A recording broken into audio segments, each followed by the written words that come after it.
السلام عليكم ورحمة الله وبركاته. بسم الله الرحمن الرحيم. إن الحمد لله نحمده ونستعينه ونستغفره ونستهديه ونؤمن به ونتوكل عليه ونعوذ بالله من شرور أنفسنا وسيئات أعمالنا. من يهده الله فلا مضل له ومن يضلل فلا هادي له. وأشهد أن لا إله إلا الله وحده لا شريك له وأشهد أن محمدا عبده ورسوله أرسله بالهدى ودين الحق ليظهره على الدين كله ولو كره المشركون. أما بعد فإن خير الكلام كلام الله وخير السنن سنن محمد صلى الله عليه وسلم وشر الأمور محدثاتها وكل محدثة بدعة وكل بدعة ضلالة وكل ضلالة في النار. يا أيها الذين آمنوا اتقوا الله حق تقاته ولا تموتن إلا وأنتم مسلمون. يا أيها الناس اتقوا ربكم الذي خلقكم من نفس واحدة وخلق منها زوجها وبث منهما رجالا كثيرا ونساء واتقوا الله الذي تساءلون به والأرحام إن الله كان عليكم رقيبا. يا أيها الذين آمنوا اتقوا الله وقولوا قولا سديدا يصلح لكم أعمالكم ويغفر لكم ذنوبكم ومن يطع الله ورسوله فقد فاز فوزا عظيما. അള്ളാഹുവിൻ്റെ ആജ്ഞാനിർദ്ദേശങ്ങൾ പാലിച്ച് അവനവൻ്റെ പരലോകം തനിച്ച് നേരിടണം എന്ന തികഞ്ഞ ബോധ്യത്തോടെ പരിശുദ്ധമായ ഇസ്ലാമിക ജീവിതം നയിക്കണം എന്ന് എന്നോടും നിങ്ങൾ ഓരോരുത്തരോടും വസിയത്ത് ചെയ്യുന്നു. വ്യക്തമായ തെളിഞ്ഞ ആദർശത്തിൻ്റെയും തെളിവുകളുടെ അടിസ്ഥാനത്തിലുള്ള നിലപാടുകളുടെയും മാർഗമാണ് ഒരു സത്യവിശ്വാസി മരണം വരെ മുറുകെ പിടിക്കേണ്ടത്. നഫ്സി നഫ്സി നഫ്സിയ, എൻ്റെ നഫ്സ് എന്ന് പറഞ്ഞ് ഞാൻ തന്നെ എൻ്റെ വിശ്വാസം, എൻ്റെ പ്രവർത്തനം, എൻ്റെ സംസ്കാരം ഇതെല്ലാം നാളെ നേരിട്ട് അള്ളാഹുവിൻ്റെ മുന്നിൽ ബോധിപ്പിക്കണം. ഒരാളും സഹായിക്കാനുണ്ടാകില്ല. കുടുംബമില്ല, മാതാപിതാക്കളില്ല, മക്കളില്ല, പാർട്ടിയില്ല, നേതാക്കളില്ല, അനുയായികളില്ല, ഒറ്റയ്ക്കൊറ്റയ്ക്ക്. അതുകൊണ്ട് തന്നെ താല്പര്യങ്ങൾ ഏതെങ്കിലും കാരണവശാൽ ഒരു സത്യത്തിൽ നിന്ന് പിന്തിരിയാൻ നമ്മെ പ്രേരിപ്പിക്കുന്നുണ്ടെങ്കിൽ ഈ കാര്യം നിരന്തരമായി ഓർത്തുകൊണ്ടിരിക്കണം. റബ്ബിൻ്റെ മുന്നിൽ ഒറ്റയ്ക്കാണ്. അവിടെ റബ്ബിങ്കൽ രക്ഷപ്പെടാൻ സ്വീകരിക്കേണ്ട ആദർശം ഒന്ന് മാത്രമേ ഉള്ളൂ. വമൻ യഅ്തസിം ബില്ലാഹി ഫഖദ് ഹുദിയ ഇലാ സിറാത്തിൻ മുസ്തഖീം. ആരാണോ അല്ലാഹുവെ മുറുകെ പിടിക്കുന്നത് അവൻ നേരായ മാർഗത്തിൽ നയിക്കപ്പെട്ടു കഴിഞ്ഞു. അപ്പൊ നേർമാർഗത്തിലേക്ക് ഹിദായത്ത് നൽകപ്പെട്ടതാരാണ്? ആരാണോ അള്ളാഹുവിൻ്റെ മാർഗം മുറുകെ പിടിക്കുന്നത് അവനാണ്. അപ്പൊ അള്ളാഹുവിൻ്റെ മാർഗം മുറുകെ പിടിക്കണം. ഇത് വളരെ പ്രധാനപ്പെട്ട ഒരു കാര്യമാണ്. എങ്ങനെ നമുക്ക് അള്ളാഹുവിൻ്റെ മാർഗം മുറുകെ പിടിക്കാൻ പറ്റും? അതിനും ഒരു രീതിയേ ഉള്ളൂ.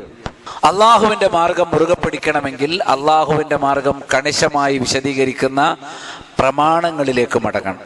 യോഗ്യരായ ആളുകൾ ആ പ്രമാണങ്ങളെ ശരിയായ രൂപത്തിൽ കാലാകാലങ്ങളിൽ നമുക്ക് പഠിപ്പിച്ചു തന്നു പോന്നിട്ടുണ്ട്. അമ്പിയാക്കളാണത് തുടങ്ങിയത്. അവരിൽ നിന്ന് ഏറ്റെടുത്ത് അർഹതയുള്ള ആളുകൾ അള്ളാഹുവിൻ്റെ അരികിൽ സ്വീകരിക്കപ്പെടുന്ന ആദർശം, അള്ളാഹുവെ മുറുകെ പിടിക്കുക എന്ന് പറഞ്ഞാൽ എന്താണ് എന്നത് കൃത്യമായി പഠിപ്പിച്ചു. അതിൻ്റെ പേരാണ് സലഫിയത്ത്. പൂർവികരുടേതായിട്ടുള്ളതെന്തോ അത് എന്ന് നമുക്കതിനർത്ഥം പറയാം. പൂർവികർ എന്നതുകൊണ്ട് ഉദ്ദേശിക്കുന്നത് റസൂലുള്ളാഹി സ്വല്ലല്ലാഹു അലൈഹി വസല്ലം നേരിട്ട് തർബിയത്ത് ചെയ്ത് സ്വർഗത്തിലേക്ക് വേണ്ടി വളർത്തിയെടുത്ത സ്വഹാബികൾ, അവരാണ് പൂർവികർ. സ്വഹാബികളുടെ തർബിയത്തിൽ വളർന്ന താബികൾ, താബിയങ്ങളുടെ തർബിയത്തിൽ വളർന്ന തബഉ താബിഈൻ. ഈ മൂന്ന് വിഭാഗമാണ് അസ്സലഫ് എന്നതുകൊണ്ട് ഒന്നാമതായി ഉദ്ദേശിക്കുന്നത്. കാരണം അവരെ നബി സല്ലല്ലാഹു അലൈഹി വസല്ലം എടുത്തു പ്രശംസിച്ചിട്ടുണ്ട്. ഖൈറുന്നാസി ഖർനി സുമ്മല്ലദീന അലൽ അസർ സുമ്മല്ലദീന അലൽ അസർ. ജനങ്ങളിൽ ഉത്തമമായത് എൻ്റെ തലമുറ, നബി സല്ലല്ലാഹു അലൈഹി വസല്ലമയും സ്വഹാബികളും ഉൾക്കൊള്ളുന്ന തലമുറ. പിന്നീട് അടുത്ത തലമുറ, തൊട്ടു പിറകെ വരുന്ന തലമുറ, അതായത് സ്വഹാബികളുടെ തർബിയത്തിൽ വളർന്ന തലമുറ. പിന്നീട് അടുത്ത തലമുറ, അതായത് താബികളുടെ തർബിയത്തിൽ വളർന്ന തലമുറ. ഈ 3 തലമുറകൾ ഉൾക്കൊണ്ട ആശയാദർശങ്ങൾ എന്താണോ അതാണ് സലഫിയത്ത്.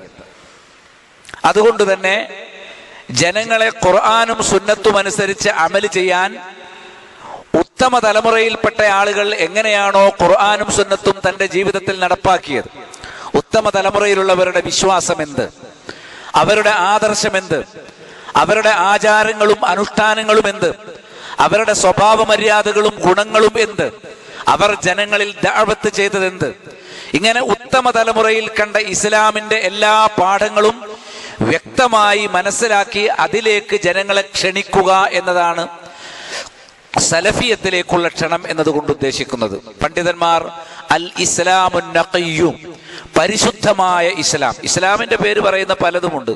ഷിയാക്കളും പറയുന്നത് ഇസ്ലാമാണെന്നാണ്, ഖവാരിജുകളും പറയും ഇസ്ലാമാണെന്ന്. എന്തിന്? കൊടും കാഫറായ ഖാദിയാനിയും പറയും ഇസ്ലാമാണ്, ഹദീസ് നിഷേധിയായ ചേകന്നൂരിയും പറയും ഇസ്ലാമാണ്. പക്ഷേ അതൊക്കെ ഇസ്ലാമിന്റെ പേര് മാത്രമുള്ള ശൽക്കങ്ങളാണ്. യഥാർത്ഥ ഇസ്ലാം, ആത്മാവുള്ള പരിശുദ്ധമായ ഇസ്ലാം എന്ന് പറയുന്നത് സ്വഹാബത്തിന്റെയും താബിഈങ്ങളുടെയും ഇസ്ലാമാണ്. അപ്പൊ മുസ്ലിങ്ങൾ തന്നെ കലഹിക്കുന്നു, വ്യത്യസ്ത കക്ഷികളാകുന്നു, വിവിധങ്ങളായ ആദർശങ്ങൾ സ്വീകരിക്കുന്നു, തമ്മിൽ പോരടിക്കുന്നു. അത്തരം ഘട്ടത്തിൽ നമ്മുടെ ബാധ്യത എന്ത്?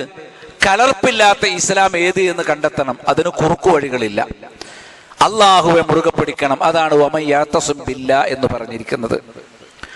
അള്ളാഹുവെ മുറുകെ പിടിക്കേണ്ടത് എങ്ങനെ? നബി സല്ലല്ലാഹു അലൈഹി വസല്ലമയും സ്വഹാബത്തും എങ്ങനെയാണോ അള്ളാഹുവെ മുറുകെ പിടിച്ചത് ആ രൂപത്തിൽ, അത് ഖിയാമത്ത് നാൾ വരെയുള്ള ജനങ്ങൾക്ക് സ്വീകരിക്കാൻ തക്കവണ്ണം നിലനിന്നത് 3 തലമുറയിലാണ്.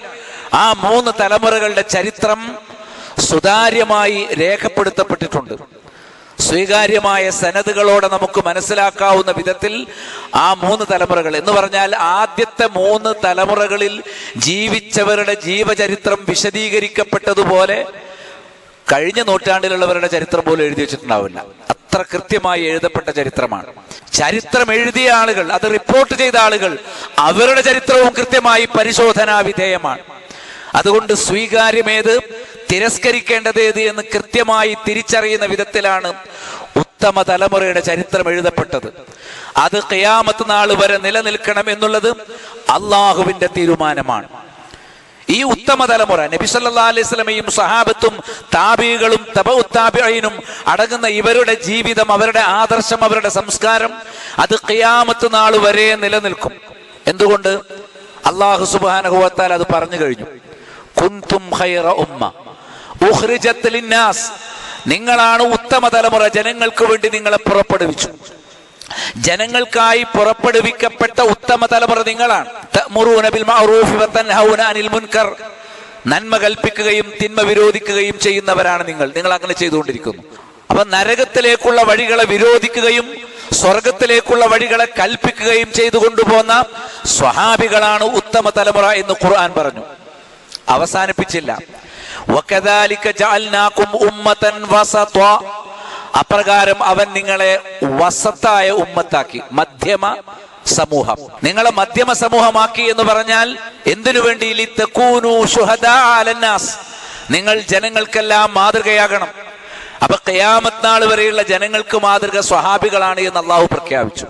അതുകൊണ്ട് സ്വഹാബികളുടെ മാതൃക ഖിയാമത്ത് നാൾ വരെ സംശയമില്ലാതെ നിലനിൽക്കണം. ഇത് സ്വഹാബിയുടെ മാതൃകയാണോ അല്ലേ എന്ന് സംശയിക്കേണ്ടതില്ലാത്ത വിധം നിലനിൽക്കണം. കാരണം സ്വഹാബികളുടെ ആദർശം പ്രമാണമാണ്.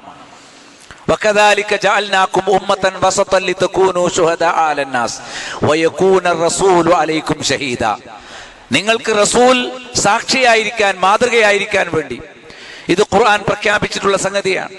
അതുകൊണ്ട് നബി സല്ലല്ലാഹു അലൈഹി വസല്ലമ സ്വഹാബികൾക്ക് മാതൃകയായി, സ്വഹാബികൾ ഖിയാമത്ത് നാൾ വരെയുള്ള ജനങ്ങൾക്ക് മാതൃകയായി. എങ്ങനെ മാതൃകയാകണം എന്നുള്ളതിന് അള്ളാഹു കൃത്യമായ ഒരു രീതിശാസ്ത്രം മുന്നിൽ വെച്ചു. അതിന്റെ പേരാണ് മൻഹജു സലഫ്, സലഫിന്റെ മാർഗം. അപ്പോൾ ഒരാൾക്ക് ഒരു മുസ്ലിം ആകണമെങ്കിൽ അദ്ദേഹം സലഫിയത്ത് പഠിക്കൽ നിർബന്ധമാണ്.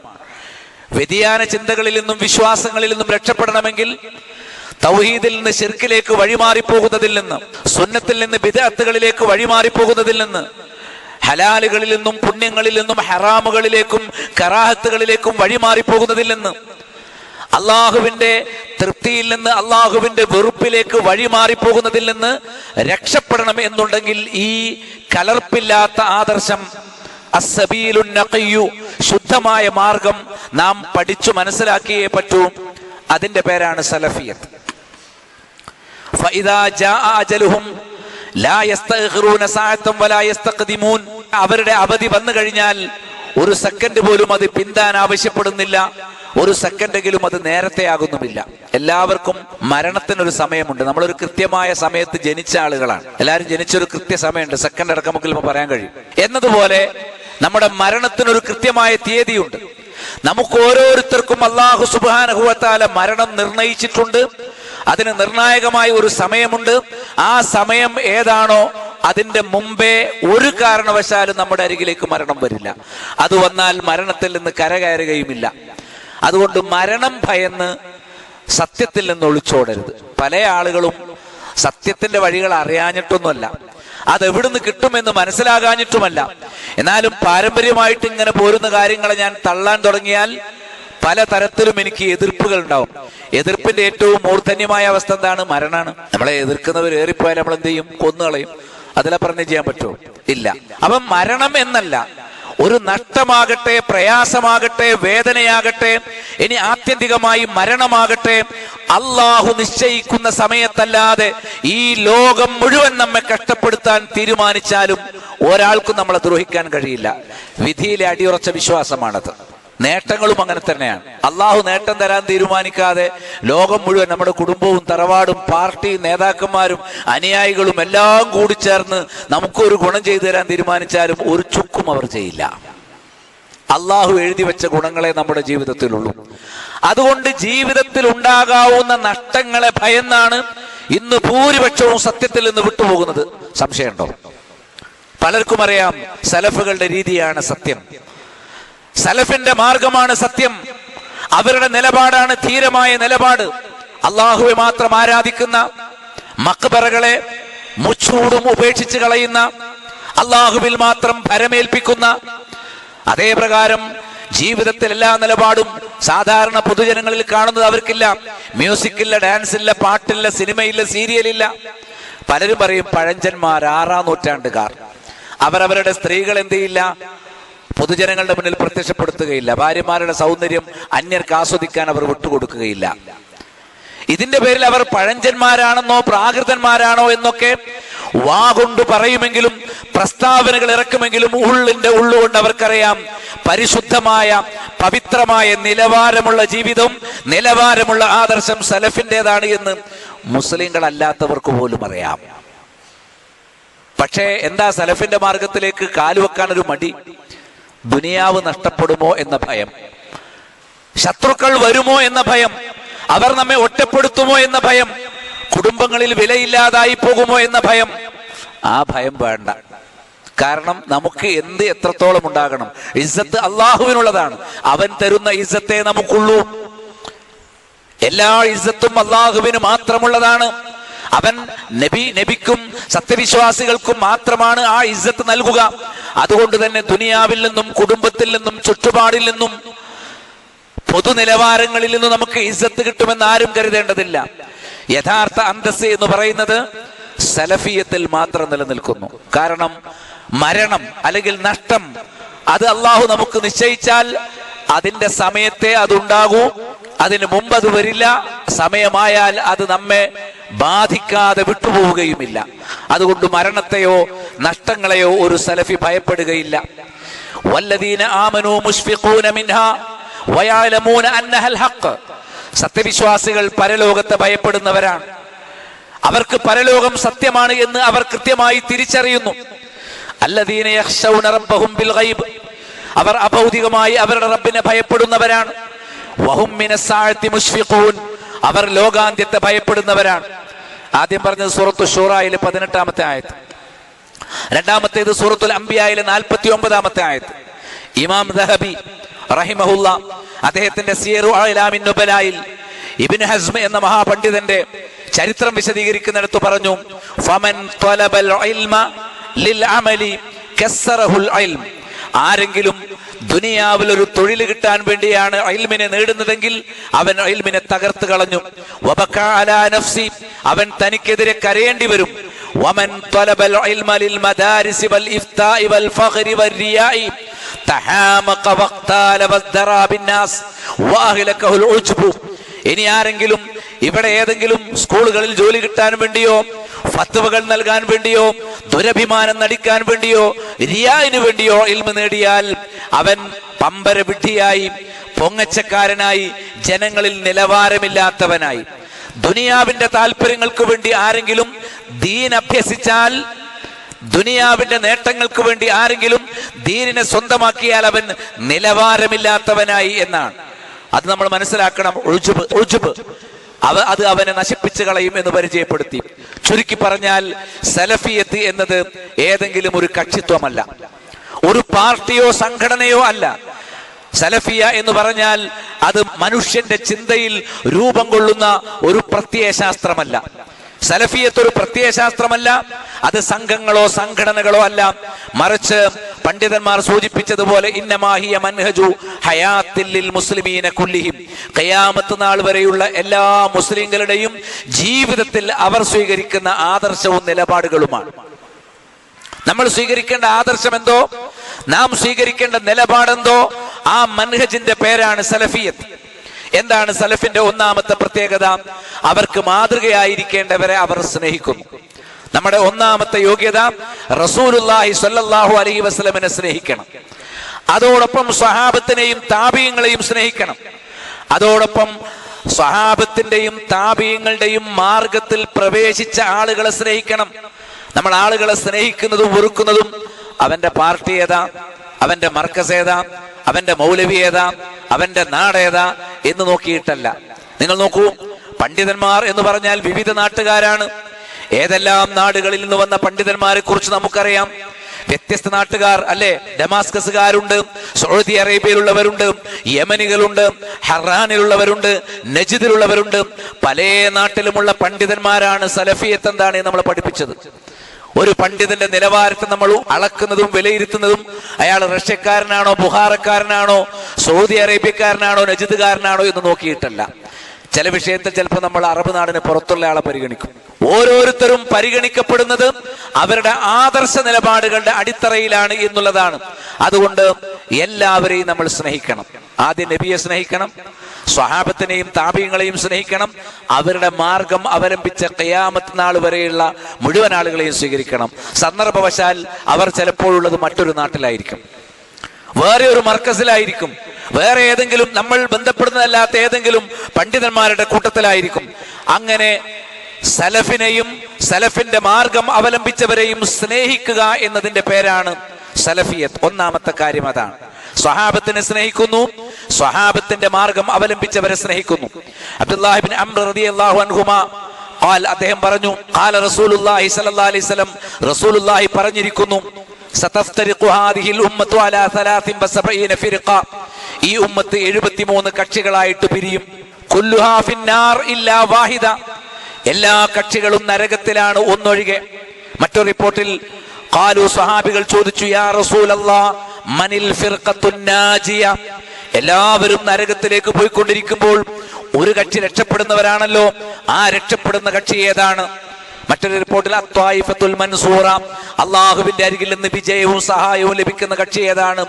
ഖാല, നബി സല്ലല്ലാഹു അലൈഹി വസല്ലം പറഞ്ഞു, മൻ കാന അലാ മിസ്ലി മാ അന അലൈഹിൽ യൗമ വസഹാബി, ഇന്ന് ഞാനും എന്റെ സ്വഹാബികളും ഏതൊരു മാർഗത്തിലാണോ ആ മാതൃകയിൽ നിൽക്കുന്നവർ, ഞാനും സ്വഹാബികളും സ്വീകരിച്ച മാർഗത്തിന്റെ മാതൃകയിൽ നിൽക്കുന്നവരാണ് രക്ഷപ്പെടുന്ന കക്ഷി, അൽ ഫിർഖത്തുൻ നാജിയ എന്ന് നബി സല്ലല്ലാഹു അലൈഹി വസല്ലം പരിചയപ്പെടുത്തി. അതാണ് സലഫ്. സലഫിയത്ത് എന്ന് പറഞ്ഞാൽ അൽ ഫിർഖത്തുൻ നാജിയ. നമ്മൾ അധ്വാനിക്കുന്നതും വേവലാതിപ്പെടുന്നതും ബേജാറാകുന്നതും ഒക്കെ ഒറ്റ കാര്യത്തിന്, എന്ത്? നരകത്തിൽ നിന്ന് രക്ഷപ്പെടുന്ന കക്ഷിയിൽ പെടണം. റിപ്പോർട്ടിൽ കാണാം, ആരാണത്? ഹിയൽ ജമാ, അത് സംഘമാണ്. നബി സല്ലല്ലാഹു അലൈഹി വസല്ലമയെ മുറുകെ പിടിച്ച സംഘം യദുല്ലാഹി അലൽ ജമാ, ആ സംഘത്തിനു മീതെയാണ് അള്ളാഹുവിന്റെ കൈയുള്ളത്. പലരും വിചാരിച്ച ഒരു സംഘടന ഉണ്ടാക്കി ഒരു പ്രസിഡന്റും സെക്രട്ടറി ഒക്കെ ഉണ്ടാക്കിയാൽ അതിന്റെ മുകളിലാണ് അള്ളാഹുവിന്റെ യദെന്ന. സ്വഹാബത്തിന്റെ മാർഗം അവലംബിച്ചവരുടെ മുകളിലാണ് അള്ളാഹുവിന്റെ കൈ.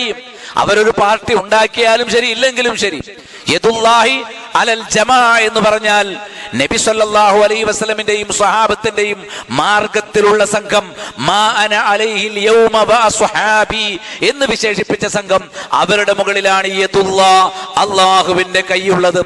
ആരുടെ മുകളിൽ അള്ളാഹുവിന്റെ കൈയുണ്ടോ അവരാണ് രക്ഷപ്പെട്ട കക്ഷി എന്നാണ് പറഞ്ഞതിന്റെ ചുരുക്കം.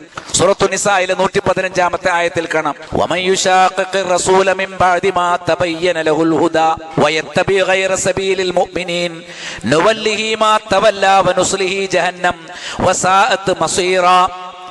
ആരാണ് റസൂലിനോട് എതിര് കാണിക്കുന്നത്? ഏതാണ് റസൂലിന്റെ മാർഗം എന്ന് വ്യക്തമായതിനു ശേഷം ആരാണ് റസൂലിന്റെ മാർഗത്തോട് എതിര് നിൽക്കുന്നത്?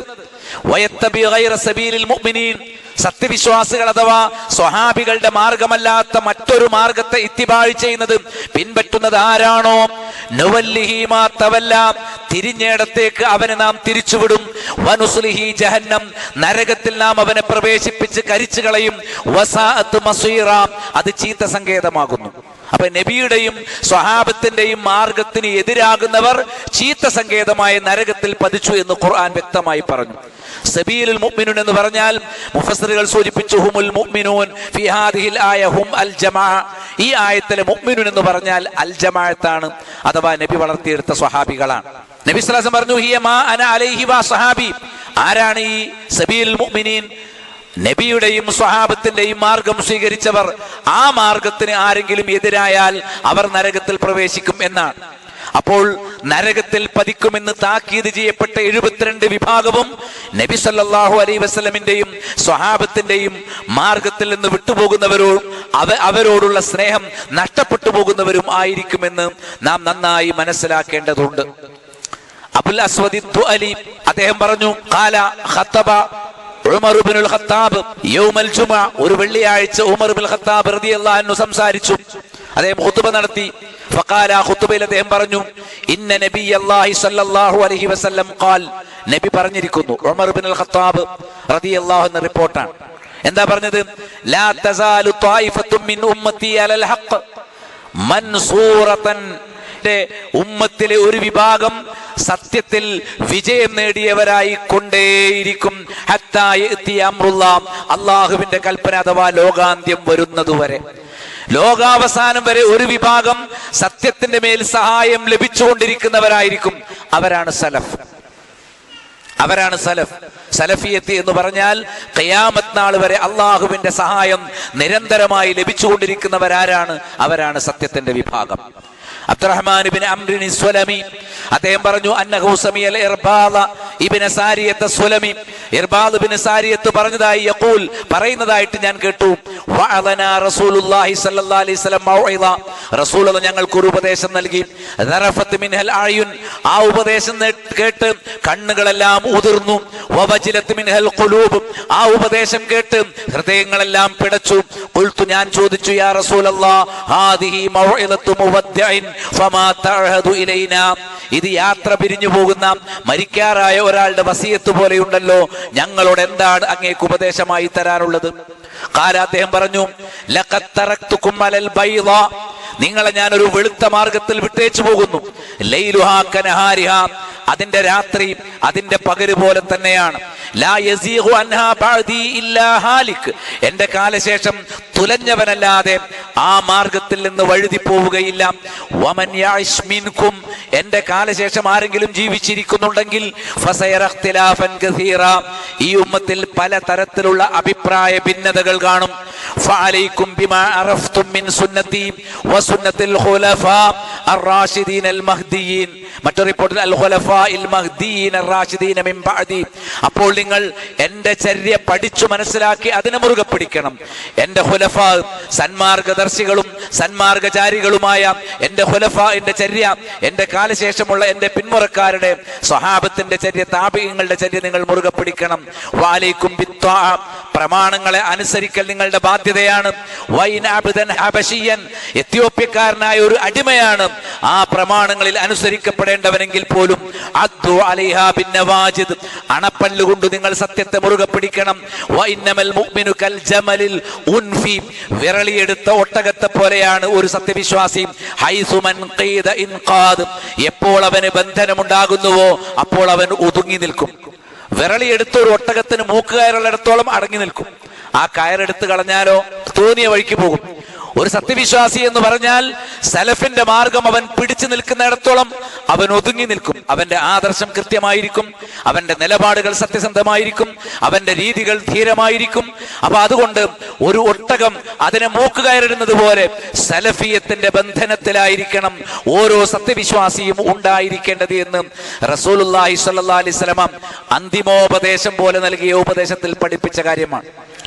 സലഫിയത്തിന്റെ ഏറ്റവും വലിയ പ്രത്യേകത ലാളിത്യമാണ്.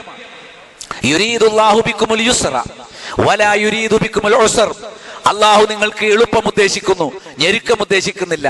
ഇത് പലരും മനസ്സിലാക്കിയത് പ്രമാണങ്ങളിൽ കൃത്യമായി വന്ന വിഷയത്തെ നമുക്ക് ഇഷ്ടം പോലെ വെള്ളം ചേർക്കാൻ ഇസ്ലാമിൽ അനുവാദമുണ്ട്. ഇപ്പൊ താടി വളർത്തണമെന്ന് പറഞ്ഞാൽ ഇസ്ലാം എളുപ്പം ഉദ്ദേശിക്കുന്നു, ക്ലീൻ ഷേവ് ചെയ്യുന്നതിന് ഒരു കുഴപ്പമില്ല. ജമാഅത്ത് നിസ്കരിക്കൽ നിർബന്ധമാണെന്ന് പറഞ്ഞാൽ ഇസ്ലാം എളുപ്പം ഉദ്ദേശിക്കുന്നു, വീട്ടിൽ നിസ്കരിച്ചാൽ ഒരു കുഴപ്പമില്ല. സ്ത്രീകൾ അവർ മുഴുവൻ നഗ്നതയാണ്, അവർ അവരുടെ നഗ്നത മുഴുവൻ മറയ്ക്കണം എന്ന് കൽപ്പിക്കുന്നു. ഇസ്ലാം ലളിതമാണ്, അവർക്ക് അവരുടെ സൗന്ദര്യം അന്യരുടെ മുന്നിലും പ്രദർശിപ്പിക്കാം. ഇതല്ല ലാളിത്യം. ഇങ്ങനെ ലാളിത്യം തെറ്റിദ്ധരിച്ചിരിക്കാൻ. ഇസ്ലാം കണിശമായി പറഞ്ഞ കാര്യങ്ങൾ ലളിതമായി നടപ്പാക്കാൻ കഴിയുന്ന കാര്യമാണെന്ന് അതിന്റെ അർത്ഥം.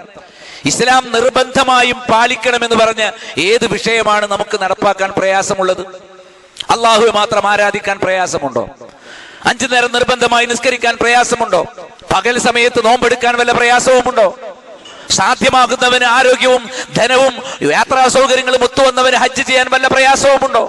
പ്രയാസമുള്ള ഒരു ദീനുമില്ല. നമ്മളായിട്ട് പ്രയാസപ്പെടുത്തണ്ട, മനസ്സിലല്ലേ? സ്വയം പ്രയാസപ്പെടുത്തുന്ന ആൾക്കാരുണ്ട്, അത് വേണ്ട എന്നാ പറഞ്ഞത്. ഇനി വലഖദ് യസ്സർനൽ ഖുർആന ലിദ്ദിക്ർ, നിങ്ങൾ ചിന്തിക്കാൻ വേണ്ടി ഖുർആനിനെ എളുപ്പമാക്കി. തബ്ലീഗ് ജമാഅത്തുകാർ പറയുന്ന പോലെ മനപ്പാടമാക്കാൻ വേണ്ടി ഖുർആൻ എളുപ്പമാക്കി എന്നല്ല. മനപ്പാടമാക്കാനും ഖുർആൻ എളുപ്പമാണ്. ആയത്തിനെ അവർ ദുർവ്യാഖ്യാനിച്ചു.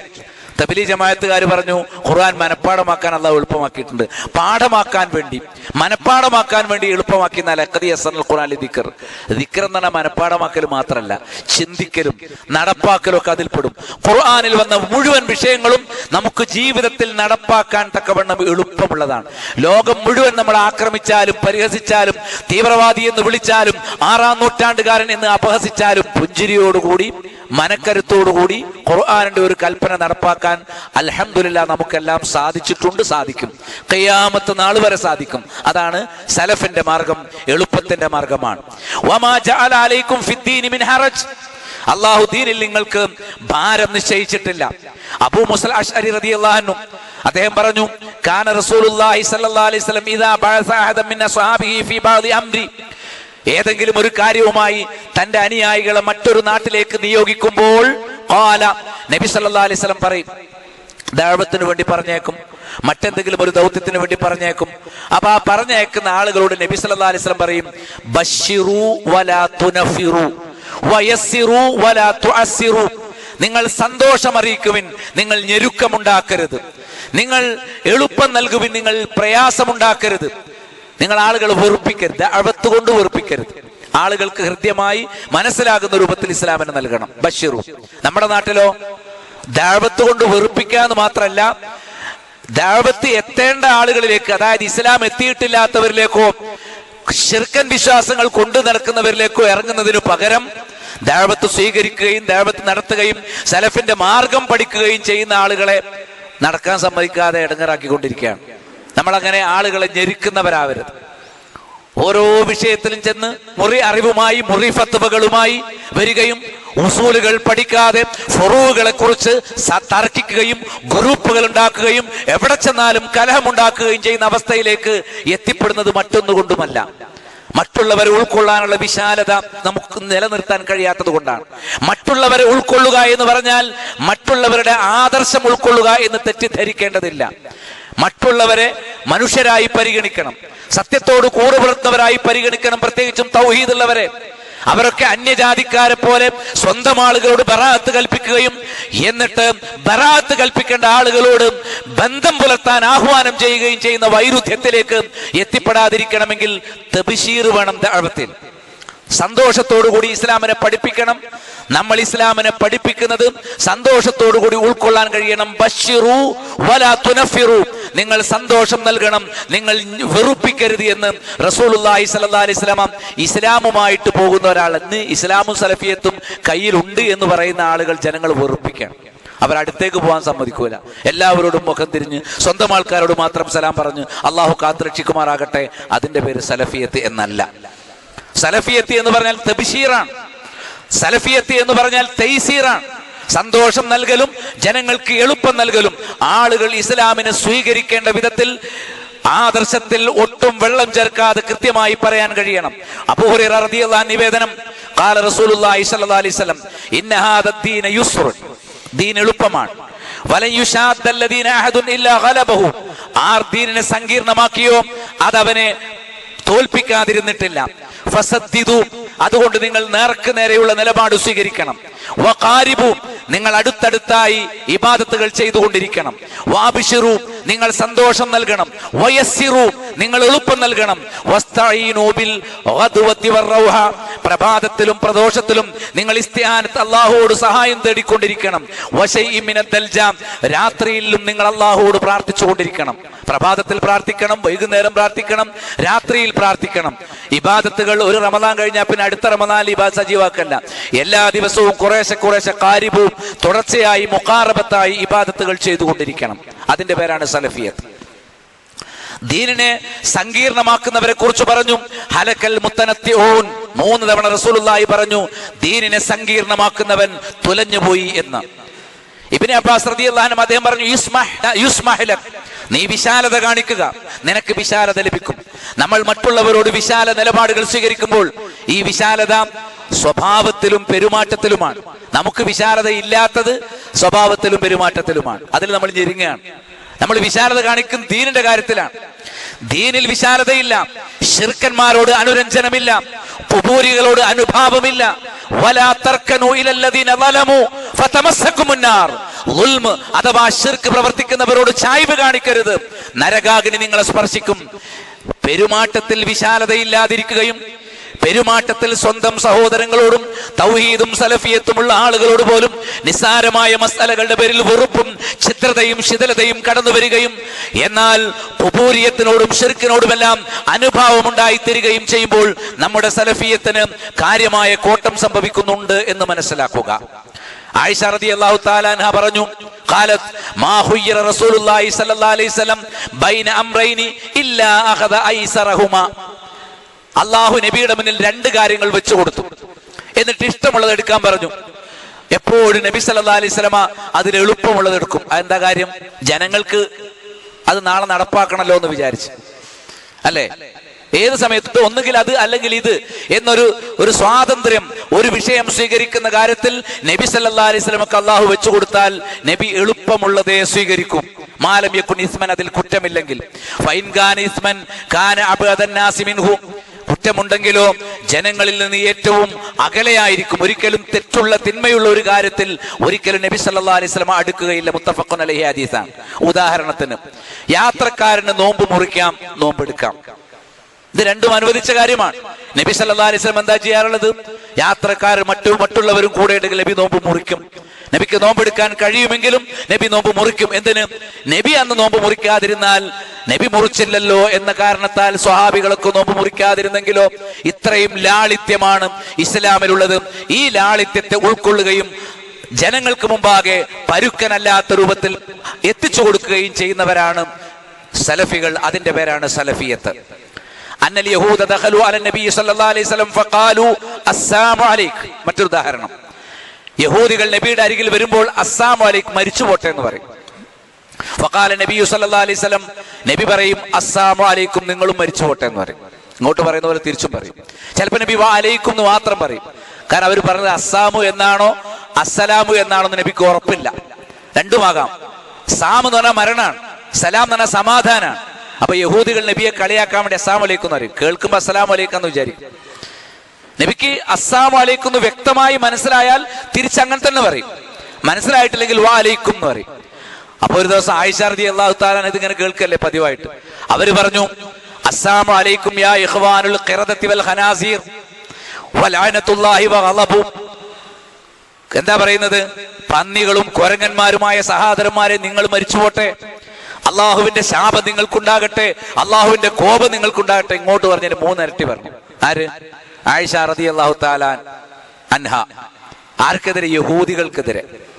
അവര് പന്നികളാണ്, അവർ കുരങ്ങന്മാരാണ്. ഖുർആൻ വിശദീകരിച്ചിട്ടുള്ളതാണ്. എന്നിട്ടും റസൂലുള്ളാഹി സ്വല്ലല്ലാഹു അലൈഹി വസല്ലം ആയിഷ ബീവിയോട് പറഞ്ഞെന്താ? യാ ആയിഷ വേണ്ട ആയിഷ, വേണ്ട, അങ്ങനെ പറയണ്ട. അത് നബി മരിക്കട്ടെ എന്ന് ദുആ ചെയ്തു പോയ ഒരുത്തനോട്, നബി മരിക്കട്ടെ, അള്ളാഹുവിന്റെ റസൂൽ മരിക്കട്ടെ എന്ന് ദുആ ചെയ്തു പോയ ഒരുത്തനോട് ആയിഷ ബീവി പ്രതികരിച്ചപ്പോ നബി പറയാ വേണ്ട.